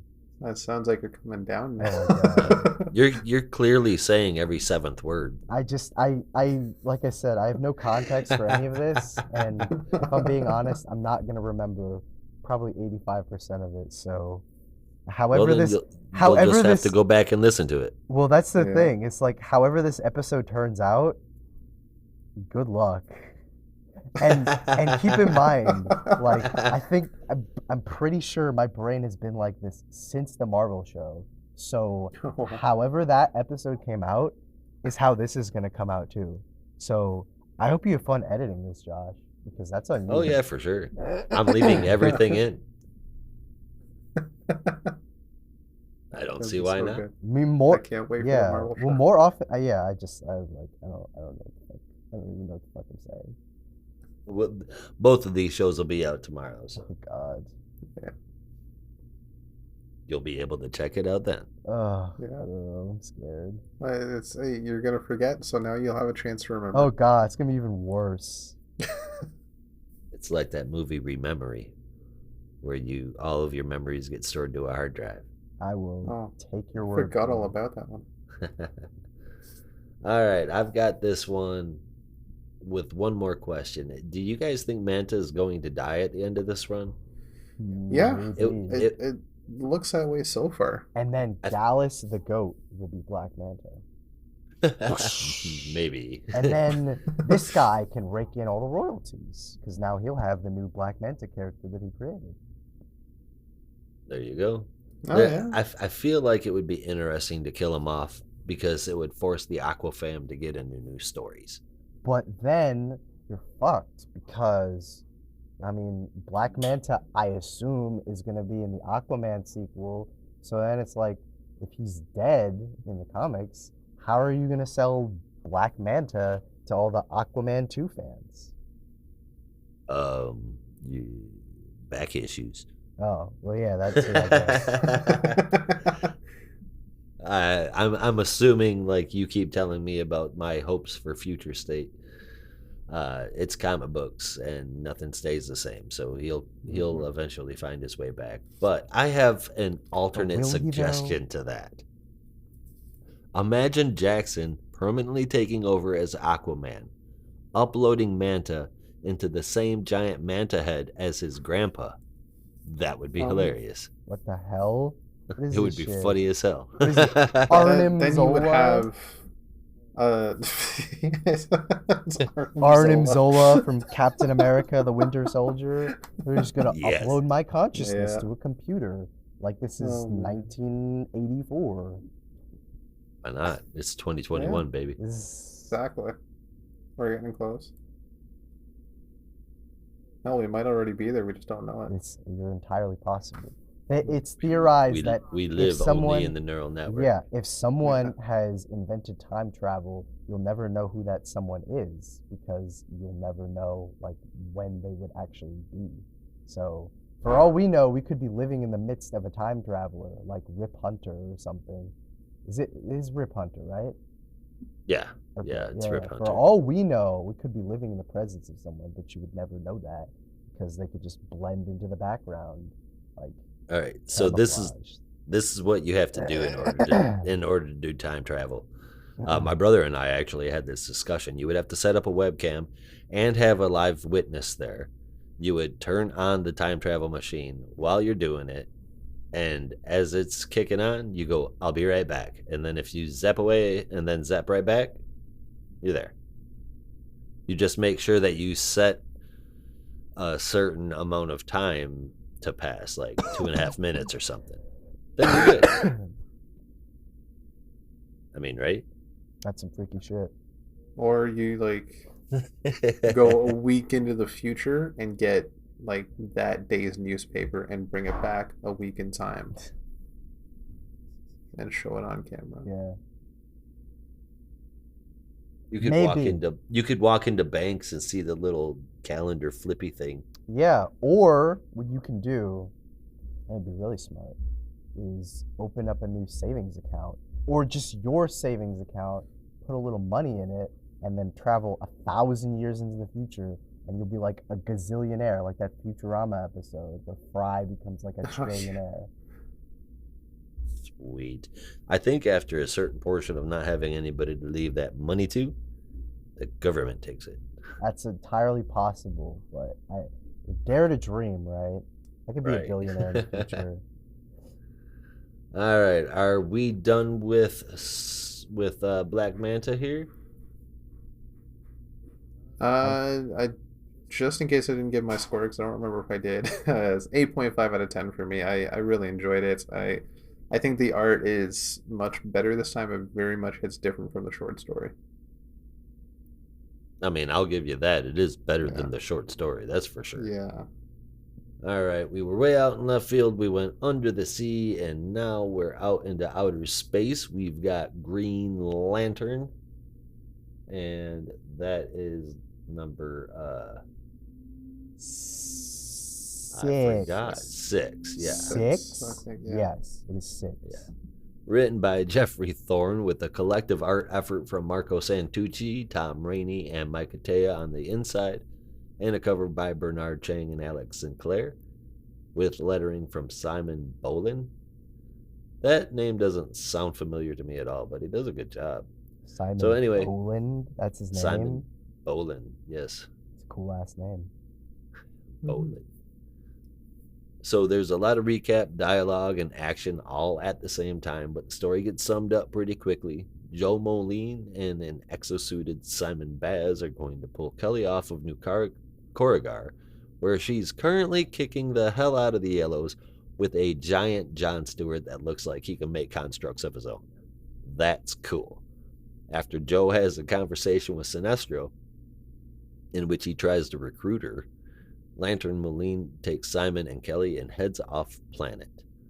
Meanwhile, Kilowog and Hanu are stuck in Anacidus, surrounded by a bunch of people being controlled by the Gold Centurions, servants of the Lightbringer. Boom, boom. The Lightbringer? Oh my god. Whoever that is. Now, so lame. When the attack on Oa happened, I remember in that issue, they brought up something about the Lightbringers and the Circle, and we had no idea who that was. So I have a feeling that we are seeing that now. Yeah. Anyway, Kilowog and Hanu are stuck, held up by zombies. Pretty much not zombies, but mind-controlled people. So John and Salak and co are leaving to save them. John loses his shit on some dude that's been following him since the attack on Oa. It's a guy named Lonar from New Genesis. I'm assuming he's a loner. And he's here to watch John does. I bet you I'm right. You need to insert a fucking loud-ass drum roll for that dad joke. Oh, buddy, I'm full of them. You have no idea how much I rein them in. Oh my god. Apparently, Lonar, and he's here to watch what John is going to do, whether it's save or destroy everything. Apparently, it's only one or the other. I thought the coloring in this was fantastic. The art could be better, but the lanterns still have me interested. I'm actually giving this one a 7.5 out of 10.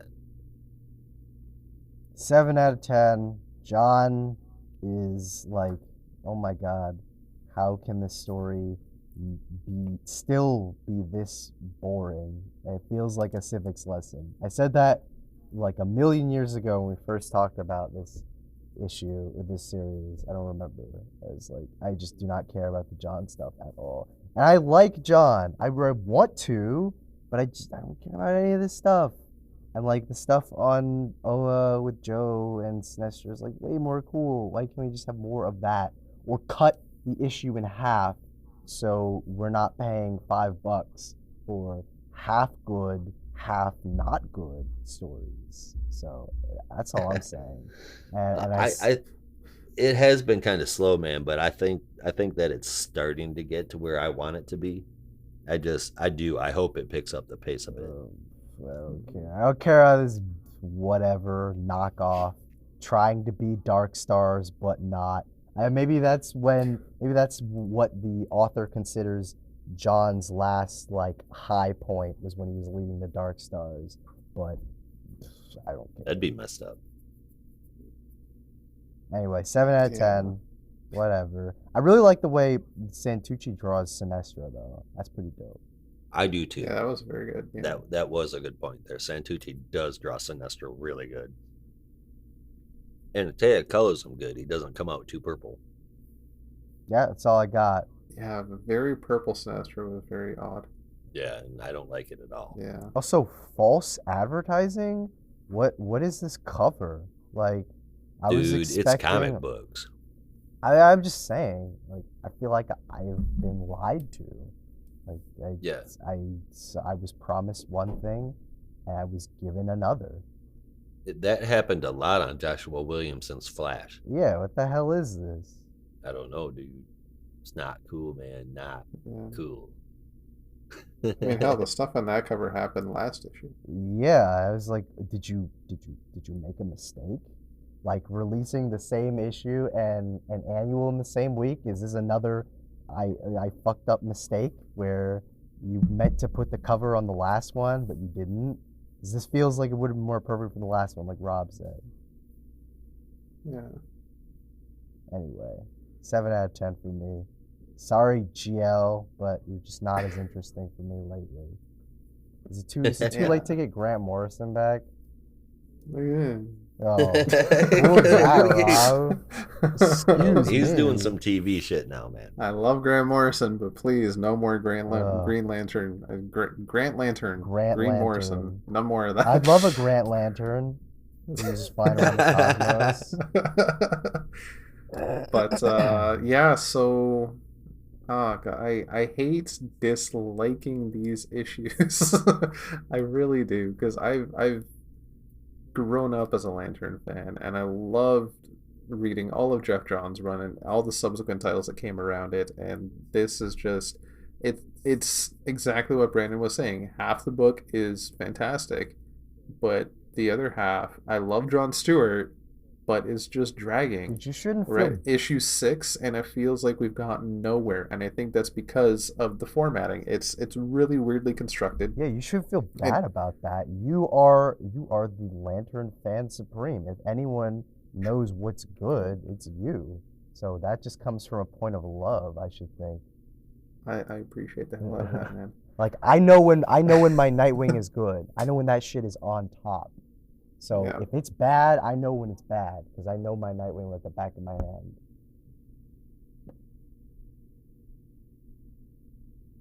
That tracks. Sorry, okay. When you said was that just a mic drop moment? Just nothing to say. That's a very good mic drop moment. Just whenever anybody says I know something at the back of my hand, you mentioned Futurama, and that reminds me that Futurama scene where it goes, know something at the back of my hand. It looks at the back of my hand. What the hell's that? What is this? Yep, that goes through my head every single time. Dude. Is that what my back of my hand looks like? So that scene was just playing in my head. It's great. But yeah, this whole format is so weirdly constructed. You get half a story each month, and it's taking forever. It's dragging. It feels like we've gotten nowhere.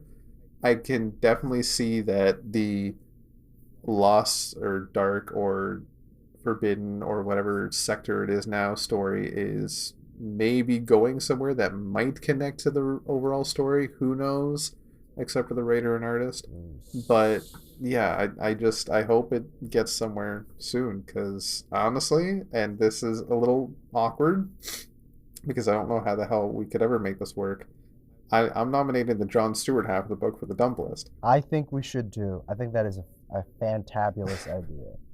And I don't know if that's possible because it's not really a separate story. We just finished the that's first. where we're losing on that argument. We finished the first half, and then we just don't talk about the rest. Like, we just ignore it, like it's not there. We just pretend it doesn't exist. I can definitely believe that eventually they will connect back into each other.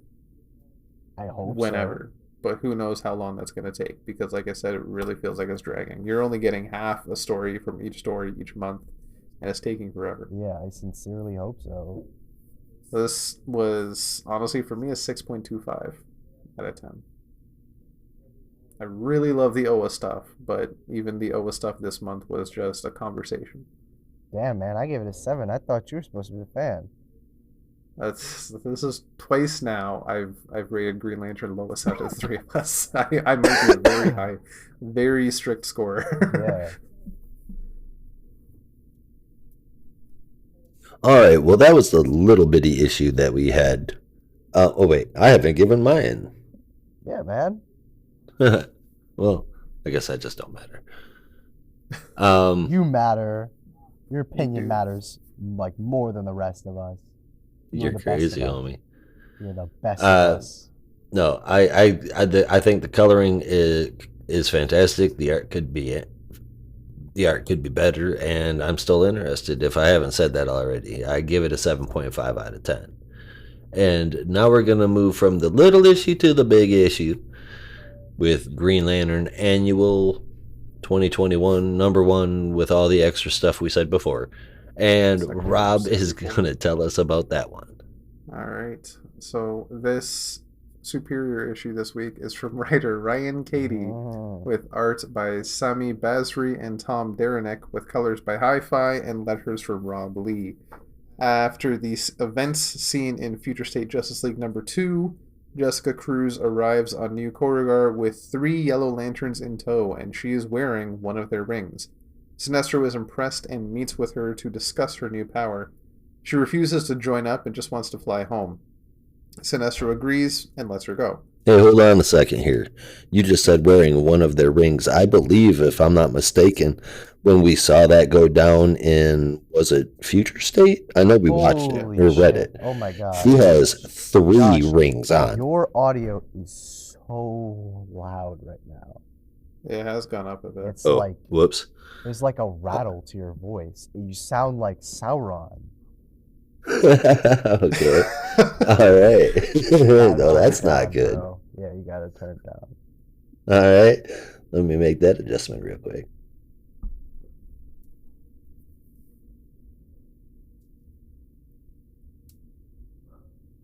All right. It was my mic stand. It didn't want to behave.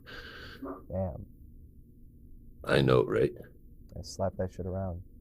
All right. I interrupted for a reason. And that reason was because Jessica Cruz does not have on just one ring. In Future State, we saw that she kicked the hell out of those people, and she's actually wearing 3 rings. Yeah. Well, two of them she's got around her neck, if I'm not mistaken, with her green one. Oh yeah? I guess I didn't. Yeah. I guess I didn't see that part. Anyway, okay. Well, then I interrupted for no reason. Thank you very much. No, but you are correct. She has all of their rings. Whoop that and ass. honestly, I can't even imagine if she wore all 3 of them. Oh shit. She'd be scared. She'd be lose back in her mind. She'd be overwhelmed by emotion. Where was I? So, yeah, closer to Earth. She's on her way home, and closer to Earth, she finds a refugee ship from Oa that's in trouble. She investigates and finds a crew full of fear. The Sinestro calls her and explains how to use fear to get people to work together and save the day.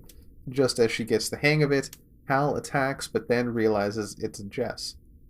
He holds so they can discuss everything that's happened, and Hal finishes off by saying he will handle the ship as Earth is under GL protection and she should never have turned yellow. Jess is still uneasy about the ship and figures out that the fear she was feeling was actually the crew being held hostage by the security team, who were actually smugglers. Jess interferes against Hal's wishes and saves the day using fear to stop the smugglers.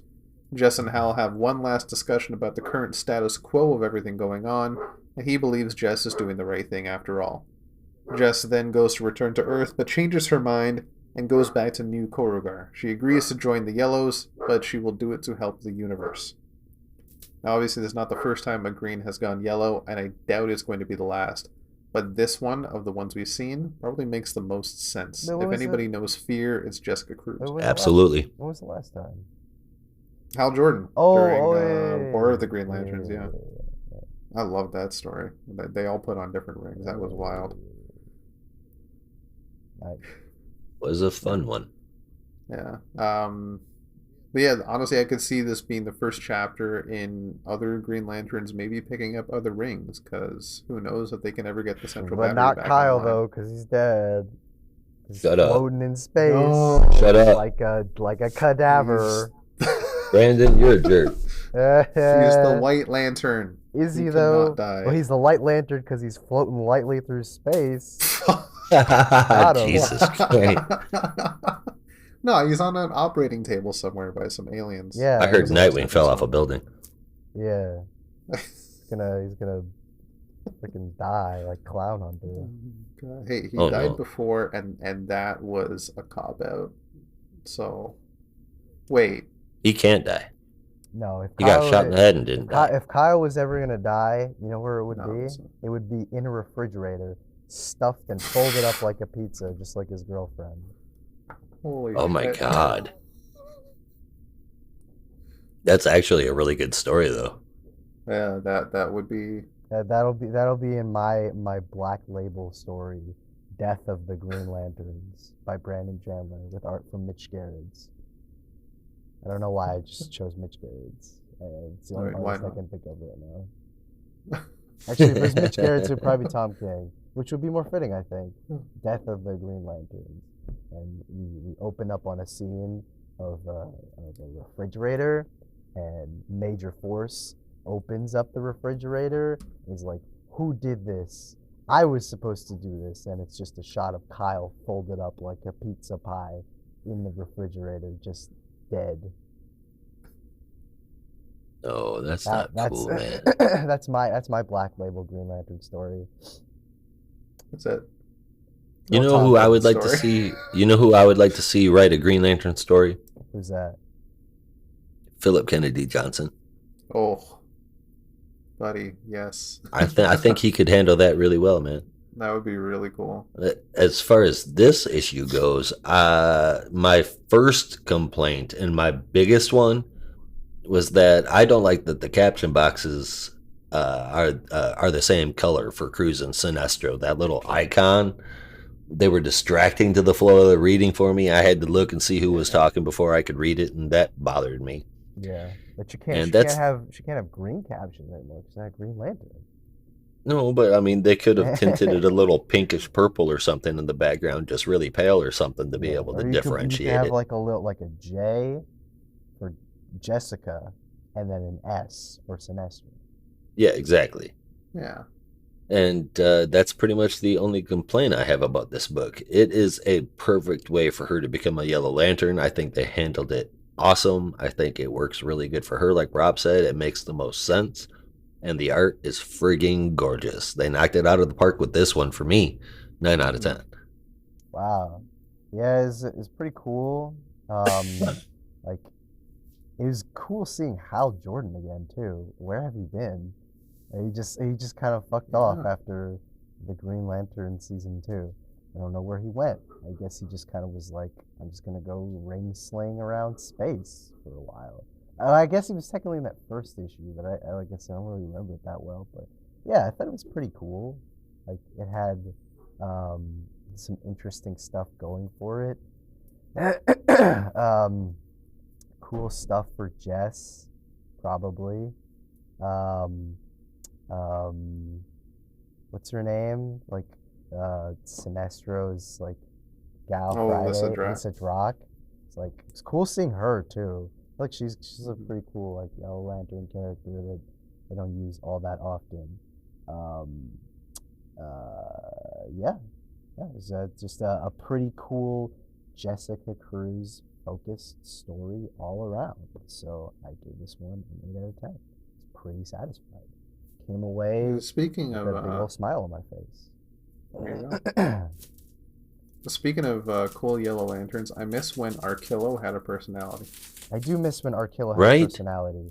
I think it went belly up, like the Titanic, because everyone said, Arkillo, who the fuck is that? Is that some kind of venereal disease? And then they were just like, oh, you're talking about that big, like, whatever character who looks like a shark or so, I don't know. So, I don't know. I think people just kind of forgot about him and they're like, whatever, who cares? Yeah. You mean kind of like Manu? Not a lot Yeah. of people know who the hell that is. Exactly. Or Kyle Rayner. Who the hell Hey. is that? He's the best damn lantern since, well, I never before, heard of him because I he's the wasn't best alive damn in lantern before 19 Jessica Cruz. Yeah, well, I wasn't alive in 1990. Who cares? So Kyle Rayner, who the hell is that? I never seen him. That's Wait, what year hilarious. were you born, Brandon? You're gonna make me feel old now. Oh God, am I allowed to say this on air? What year were you born? What year was I born? I Is that shouldn't what be you- giving out such sensitive information while we're broadcasting to our many fans. Yeah, fair enough. That's internet safety for you, man. No, I am That's it. I am Gen Z, so I am not of the 90s generation. So I was not alive then. So I do not have any context for that.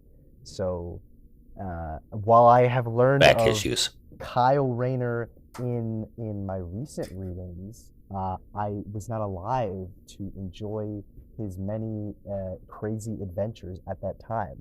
But I'm sure it was a great time. But I do remember reading New Guardians when that came out, because I was probably like 10 or 11, I think. And that had Kyle Rayner, except I thought it was like Hal Jordan at first. But then everyone kept calling him Kyle. I was like, who the hell is that? I was like, oh, there's multiple lanterns. Obviously, because there's also Jon Stewart from the animated show. So it all makes sense. So, yeah, there you go. There's my answer. No, I was not present during his heyday as a lantern. What were we talking about again? Green Lantern annual. Yeah, Green Lantern. Anyway, I think I Yeah. already gave my score. I don't even remember. Yeah. It was an 8 out of 10. I gave it an 8 out of 10 as well. Yeah. I'm not sure if I gave my score. Okay. But I honestly think beyond some of the other stuff, Green Lantern in general, it's becoming an exciting era just with the way the story's going. So we'll see where it goes. This episode is going to be so bad. Oh, God. I'm so sorry, guys. Nah, I think you're good. Cool. Oh, I think Josh is there. Josh? Where are you, buddy? Well, even beyond that, yeah, I thought you were a lot earlier than that. So I know you've spoken about Kyle Rayner in that light before, but damn, I thought you at least saw all his adventures. I have vivid memories of Adventures in the DC Universe, one of those comics for kids of Kyle and Connor Hawke being the new GLGA Oh, wow. pair, and that was a fantastic issue. That was I think not necessarily my first introduction to Kyle Rayner, but my first exciting introduction to Kyle Rayner. No, it was not really until later that I got kind of like the full context for who he was as a person, as a character, and everything. So, though I don't know. I feel like there's always going to be like nostalgia for those characters of a certain generation. Like it'll be interesting to see like 10 years from now what characters people have nostalgia for. Like I'm sure you're going to have because God help us, we already know it's only a matter of time before there's a new Robin. But I guarantee you there's going to be an entire generation of people that's just like, I remember when Damian was my Robin. And you're like, fuck, I feel old. I'm gonna be saying that, and then you guys are gonna be like, "Oh my god, I remember when Tim was my Robin," and it'll be like, Yeah. "Grandpa over here." Where's Josh? I don't know. Weird. Yeah, sorry about that, guys. Everything just stopped on my computer. I had to reboot. Oh shit. Hopefully, you still have your recording though, right? Yeah. Oh good. Because that's the moneymaker. Right. So what was the last part you heard? We can continue. We were just wrapping up the review. Okay. Oh, that's the wrong button. But if you guys are done bullshitting and carrying the workload there for a minute, then I can go ahead and move us on, unless you guys already have. No, we have carrying not. nothing here. We're just waiting on you. Just waiting on me. All right, well then let's swing things around. We went all over the place there, back and forth, and now we're going to cover everywhere with Infinite Frontier, and Brandon is taking it away. Oh no. Oh my god, big cosmic thing. I don't know if my brain can handle it right now. Okay. Your brain will do just well. I don't know. I don't know if it will. But Dark side is. Yeah, that's the issue. I'm That's done. basically That's it. That's the entire issue. I don't know, we can talk about the rest of it. Lay off the codeine and promethazine, man. Yeah. No. So Barry Allen is running cosmic speed because he's being forced to run like a lab rat for the past 5 issues, chasing after something that is unseen that Darkseid wants to grab. And he also has Roy Harper as his Omega Lantern. So that's going on. Meanwhile, there's a big fight between all the various supergroups, and that's happening. It's pretty crazy, particularly Machine Head, who is very aggressive in his technique in keeping the world separate. I believe he blames other people for his failures and fuck-ups. It sounds like a you problem though, but more specifically, it seems like he's really taking it out on poor old Thomas there, who seems to imply that there is some kind of ripple effect, butterfly effect in the creation of the Flashpoint world, where because that world exists, that made his world more fucked up than I guess it already was for some reason. And then Thomas Wayne turns to the camera and flips off Tom King and says, "Fuck you, I'm not a loner. Like, I believe in my son's grandchildren, and I failed them, but they matter to me now because there's a different writer attached to this project. So I'm just going to completely have a dramatic twist in everything that I am." But it doesn't really matter because President Superman explodes everything, and is able to, I think, free Barry Allen, but not really, because he just kind of speeds off into infinity. But I guess it all works out. Machine Head gets killed by Darkseid. That's to be expected. Roy Harper's free, and they all go back to Earth Zero and have a party. And Cameron Chase is catching up with Roy, and he's like, "What's up, bro?" And Roy is like, "I need to find my daughter, but before I find her and have to pay an incredible amount of childcare, I need to see my friends first, because I'm probably going to need to ask Nightwing for a loan because I haven't paid childcare in like 10 years. So, there's Titan's Tower, and I guess Cameron Chase is running the DEO now, so that's a thing. And then Darkseid is trying to figure out some stuff going on. He's working with Extract. There's the Black Lantern ring, and Barry Allen is racing into infinity and stops at multiverse 2. I don't even know what that means. I said we. Okay, good. Because I was going to ask you, what's the history of Multiverse 2? If I've read about it, I've I completely have forgotten no about it. fucking clue. That's It's brand new it as far as I know. does sound familiar. But I think that's the idea of the Omniverse, where instead of just a multiverse of different Earths, there's now different multiverses as well, and that's the Omni side of it.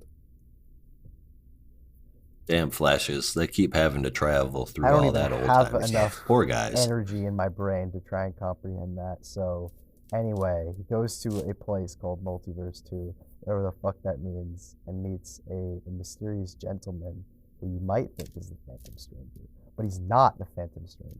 He's actually a man named Pariah from Crisis on Infinite Earths a million years ago in 1985 when Yeah, his that's true. grandparents were alive. And he says, I'm going to make a new multiverse because that's just what I do now, I guess. And he does. And he puts Flash in his own Earth. And that's how the story ends. So there you go. That's Infinite Frontier. Did you guys have fun? I had fun. I did. Yeah. It was And okay, no, go ahead, Rob, because I've got some questions afterwards. Yeah. Maybe you'll answer them ahead of time. I do have a couple of questions myself. Like, does a Flash really have to die in every crisis? Like, come on. I know he didn't technically Yes. die, but like, Is he and I knew you were dead? going to say He's that. just too, kind of in 'cause he his own does. A Flash does paradise have to die in every reality. crisis. I think we should all be so lucky that we could have our own Earth dedicated to our wildest fantasies. Yeah. But then he's also leaving his entire family behind. Yeah, well, fuck them. Who cares about them? I have a new family now. Yeah. So That's I'm hilarious. gonna get my score out of the way first. 8.5. I thought it was really good. And now my thoughts. So this Omniverse, we knew it was huge, but this just got bigger because if Multiverse 2 is what I think it is and what it looks like, then that is the pre-Crisis universe that was explored in COIE and died in COIE, and that gave just birth kinda to went away. a new Earth. Yeah, but it's still here, Also, and all the Earths are there dead. also, did y'all spot Necron in that Yes. panel where it's like amongst a whole bunch of other yes, people. Yeah, Necron and the Upside Down dude from JLD and I missed all of that. oh yeah, Eclipso. Eclipso. There we go. Eclipso was there. And yeah. the Empty Hand, which I remember from Multiversity. I don't know The how I Empty Hand remember movie? that, but I do. All of Yeah. that stuff. And then he said he pulls his family back together, and he's got Granny Goodness, Steppenwolf, Calabac, And the Desaad. Great Darkness. That makes oh my god, sense. I totally forgot to mention the Great Darkness. From the Why is Grail standing there? That blows my Well, mind. that's Grail. Grail's technically his daughter, isn't he? Well, yeah, it's Yeah. his daughter with an Oh, Amazon, but yeah. she was responsible Yeah. for killing him before. Yeah. well, you know, it's Oh, so it's a time where you got to bring the whole family together, regardless of what happened in the past. Right? so Brandon, you were saying okay, because I thought that was Trigon. No, But no, that no, makes no, so that's yeah, that's no, a character called no, the the Empty black Hand. dude with like, well, not black, like the guy who is in all black with the horns. Yeah, with the Yeah, horns. Yeah. no, that's the Empty Hand. Oh, okay. And also the Great Darkness. Like I want to skip over that. That's Yeah. No, what the hell is this going on? I guess. Well, okay, there's so a story called the Great Darkness Saga from the Legion of Superheroes. That was like a big thing in the. I've never read it before, but I know it exists, and I know it's like a big thing where it's like, what if he came back in the 31st century, and you had to deal with that? And maybe this is like alluding to the fact that this could be the point at which you actually become a servant of the Great Darkness, right? Because the whole story supposedly is about trying to identify who is this master of the Great Darkness. This could be that point. We are progressing towards a future where that is possible. We are progressing towards Yep. a future state where that is possible. Yeah. I'm not making any sense. I'm so sorry.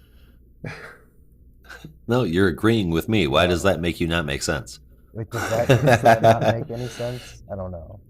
All right, so Brandon. All right, so there's a couple of things here that that I've got on this book besides how good it looks and how well I enjoyed reading this issue. But man, it looks so good. Mm-hmm. First thing that we haven't already covered anyway, Psycho Pirate needs a new event. I fucking laughed out loud at that, me. dude. I didn't even say who wrote this or any of the credits. Oh, who cares? You all right, know well, who we'll it do that is. in a Everyone second. knows it. It's Joshua Williamson with art from Zermanico and colors from Romulo Fajardo. Tom Napolitano probably did the writers. I don't know. Whatever. All right. And then, okay, so my last thing before we move on from the books is that Darkseid says that we're all doomed. The ring has gone silent. You don't know what you've done. The flash is gone. The crack is lost. And then he gives Extract the ring. Still powered. Dirty liar. Yeah. Other than that, man, I love the shit out of this book. I really had a good time with it. It was really well. I was nervous going into it. I did not have great expectations, but it does a great setup for what's to come next, and I'm excited for that. Boy. So I gave this a 9 out of 10. Yes, sir. Mm-hmm. All right. That's it for the books. Now let's move into the fun side of the ass end of our podcast. That will be our top 3 with our favorite moment.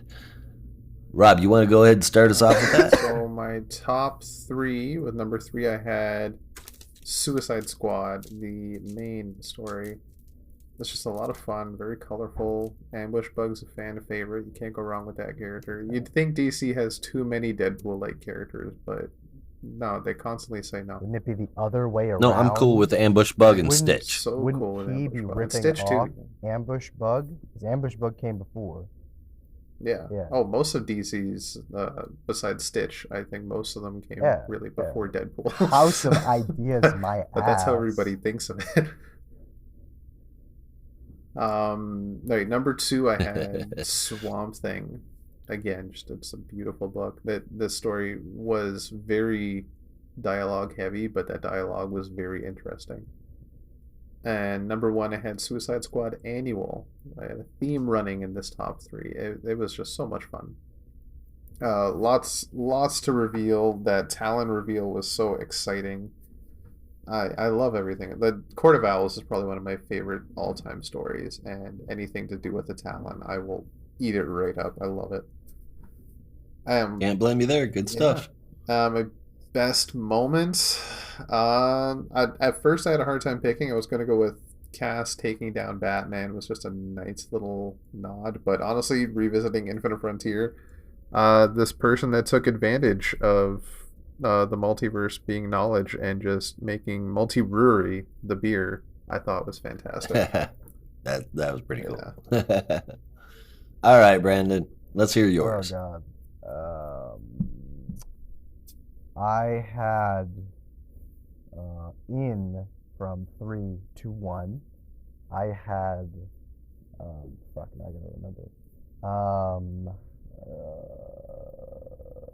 I had. What did I have? Oh my God. Batman on 12. At 3. Swamp Thing number 7. At 2. Infinite Frontier 6.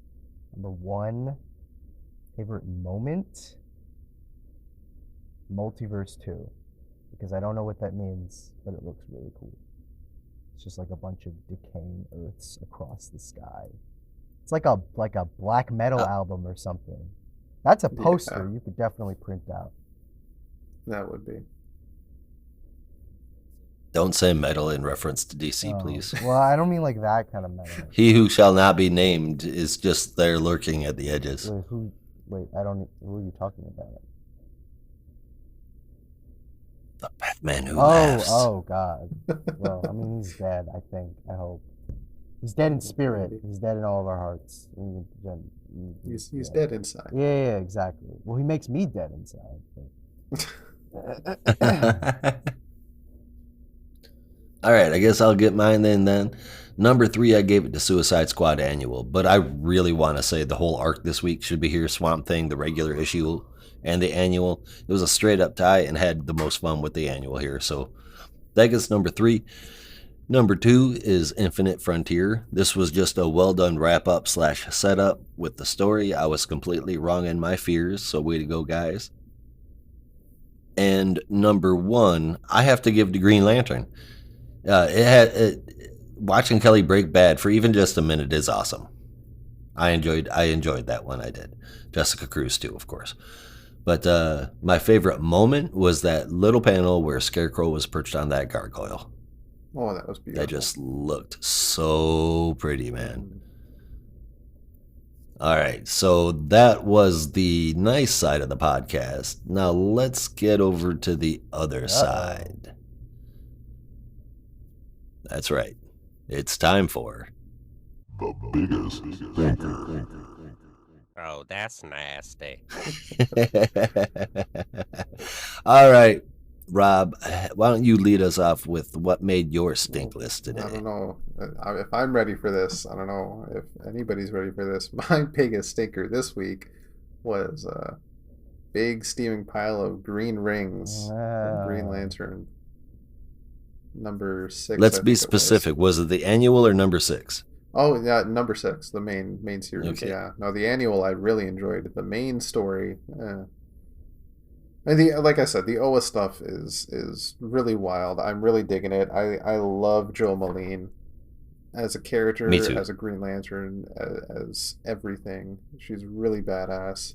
But I really wish we just had a full issue of her trying to save the Corps, as opposed to like this whole stuff with John and the other Lanterns feels like a side book. Like it could be a 6-issue mini, like Green Lantern, Lost Lanterns. Green Lanterns, meanwhile. Yeah. Exactly. And even like Lost Lanterns, sorry to interrupt, I think Lost Lanterns was exactly this kind of story, but they were in like the previous universe. Boring.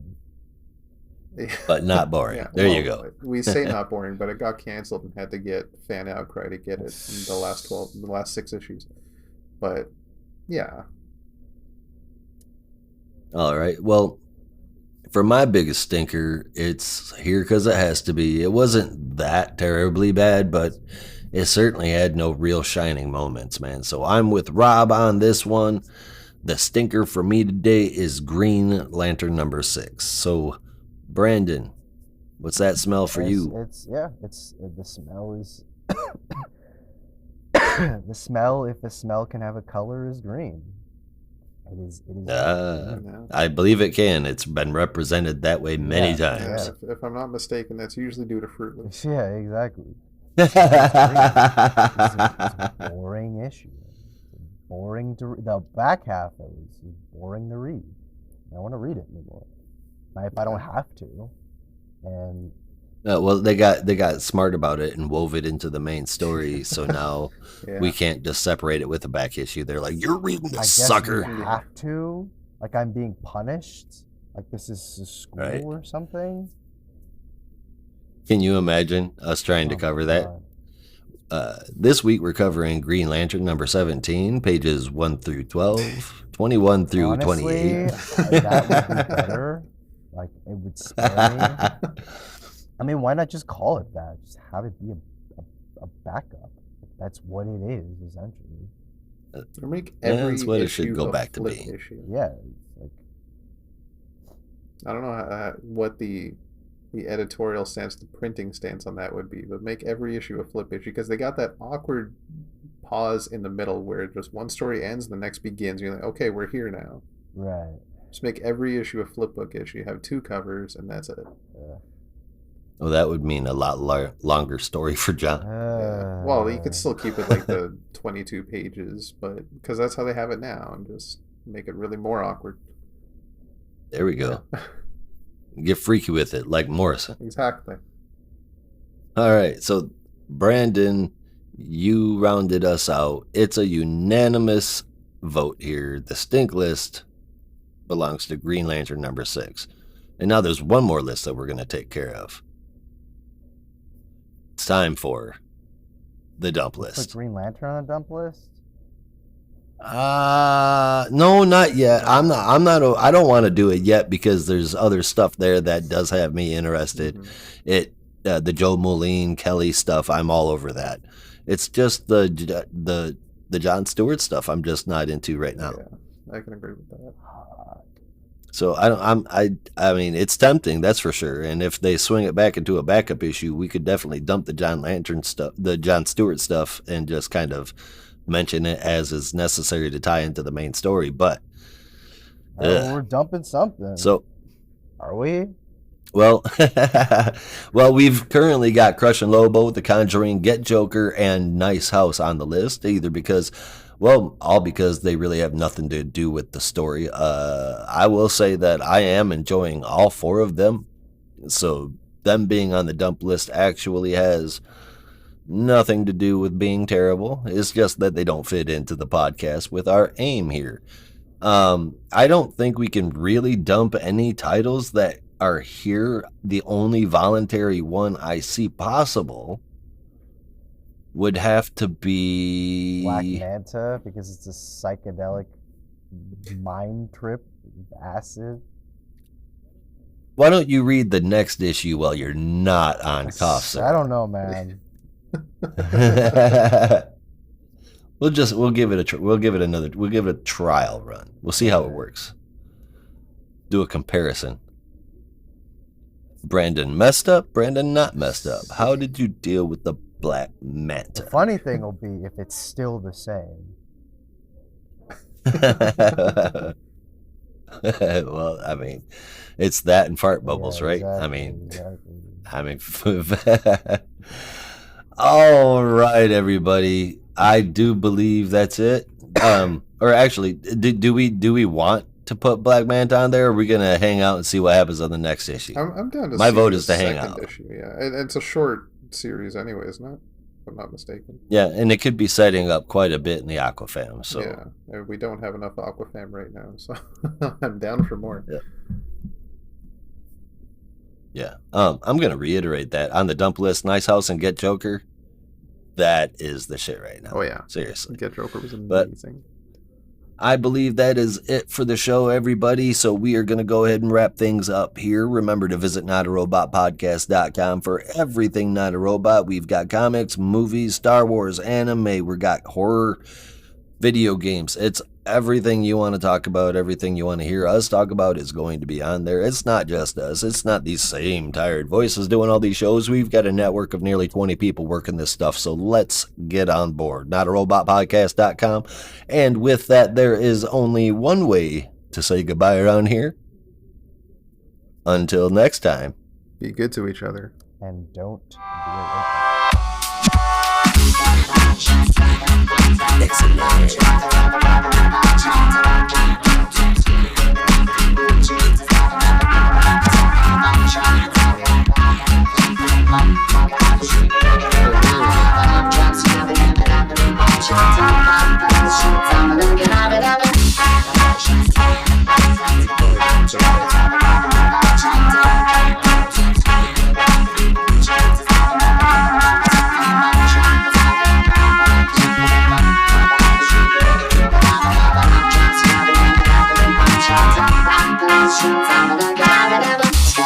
Just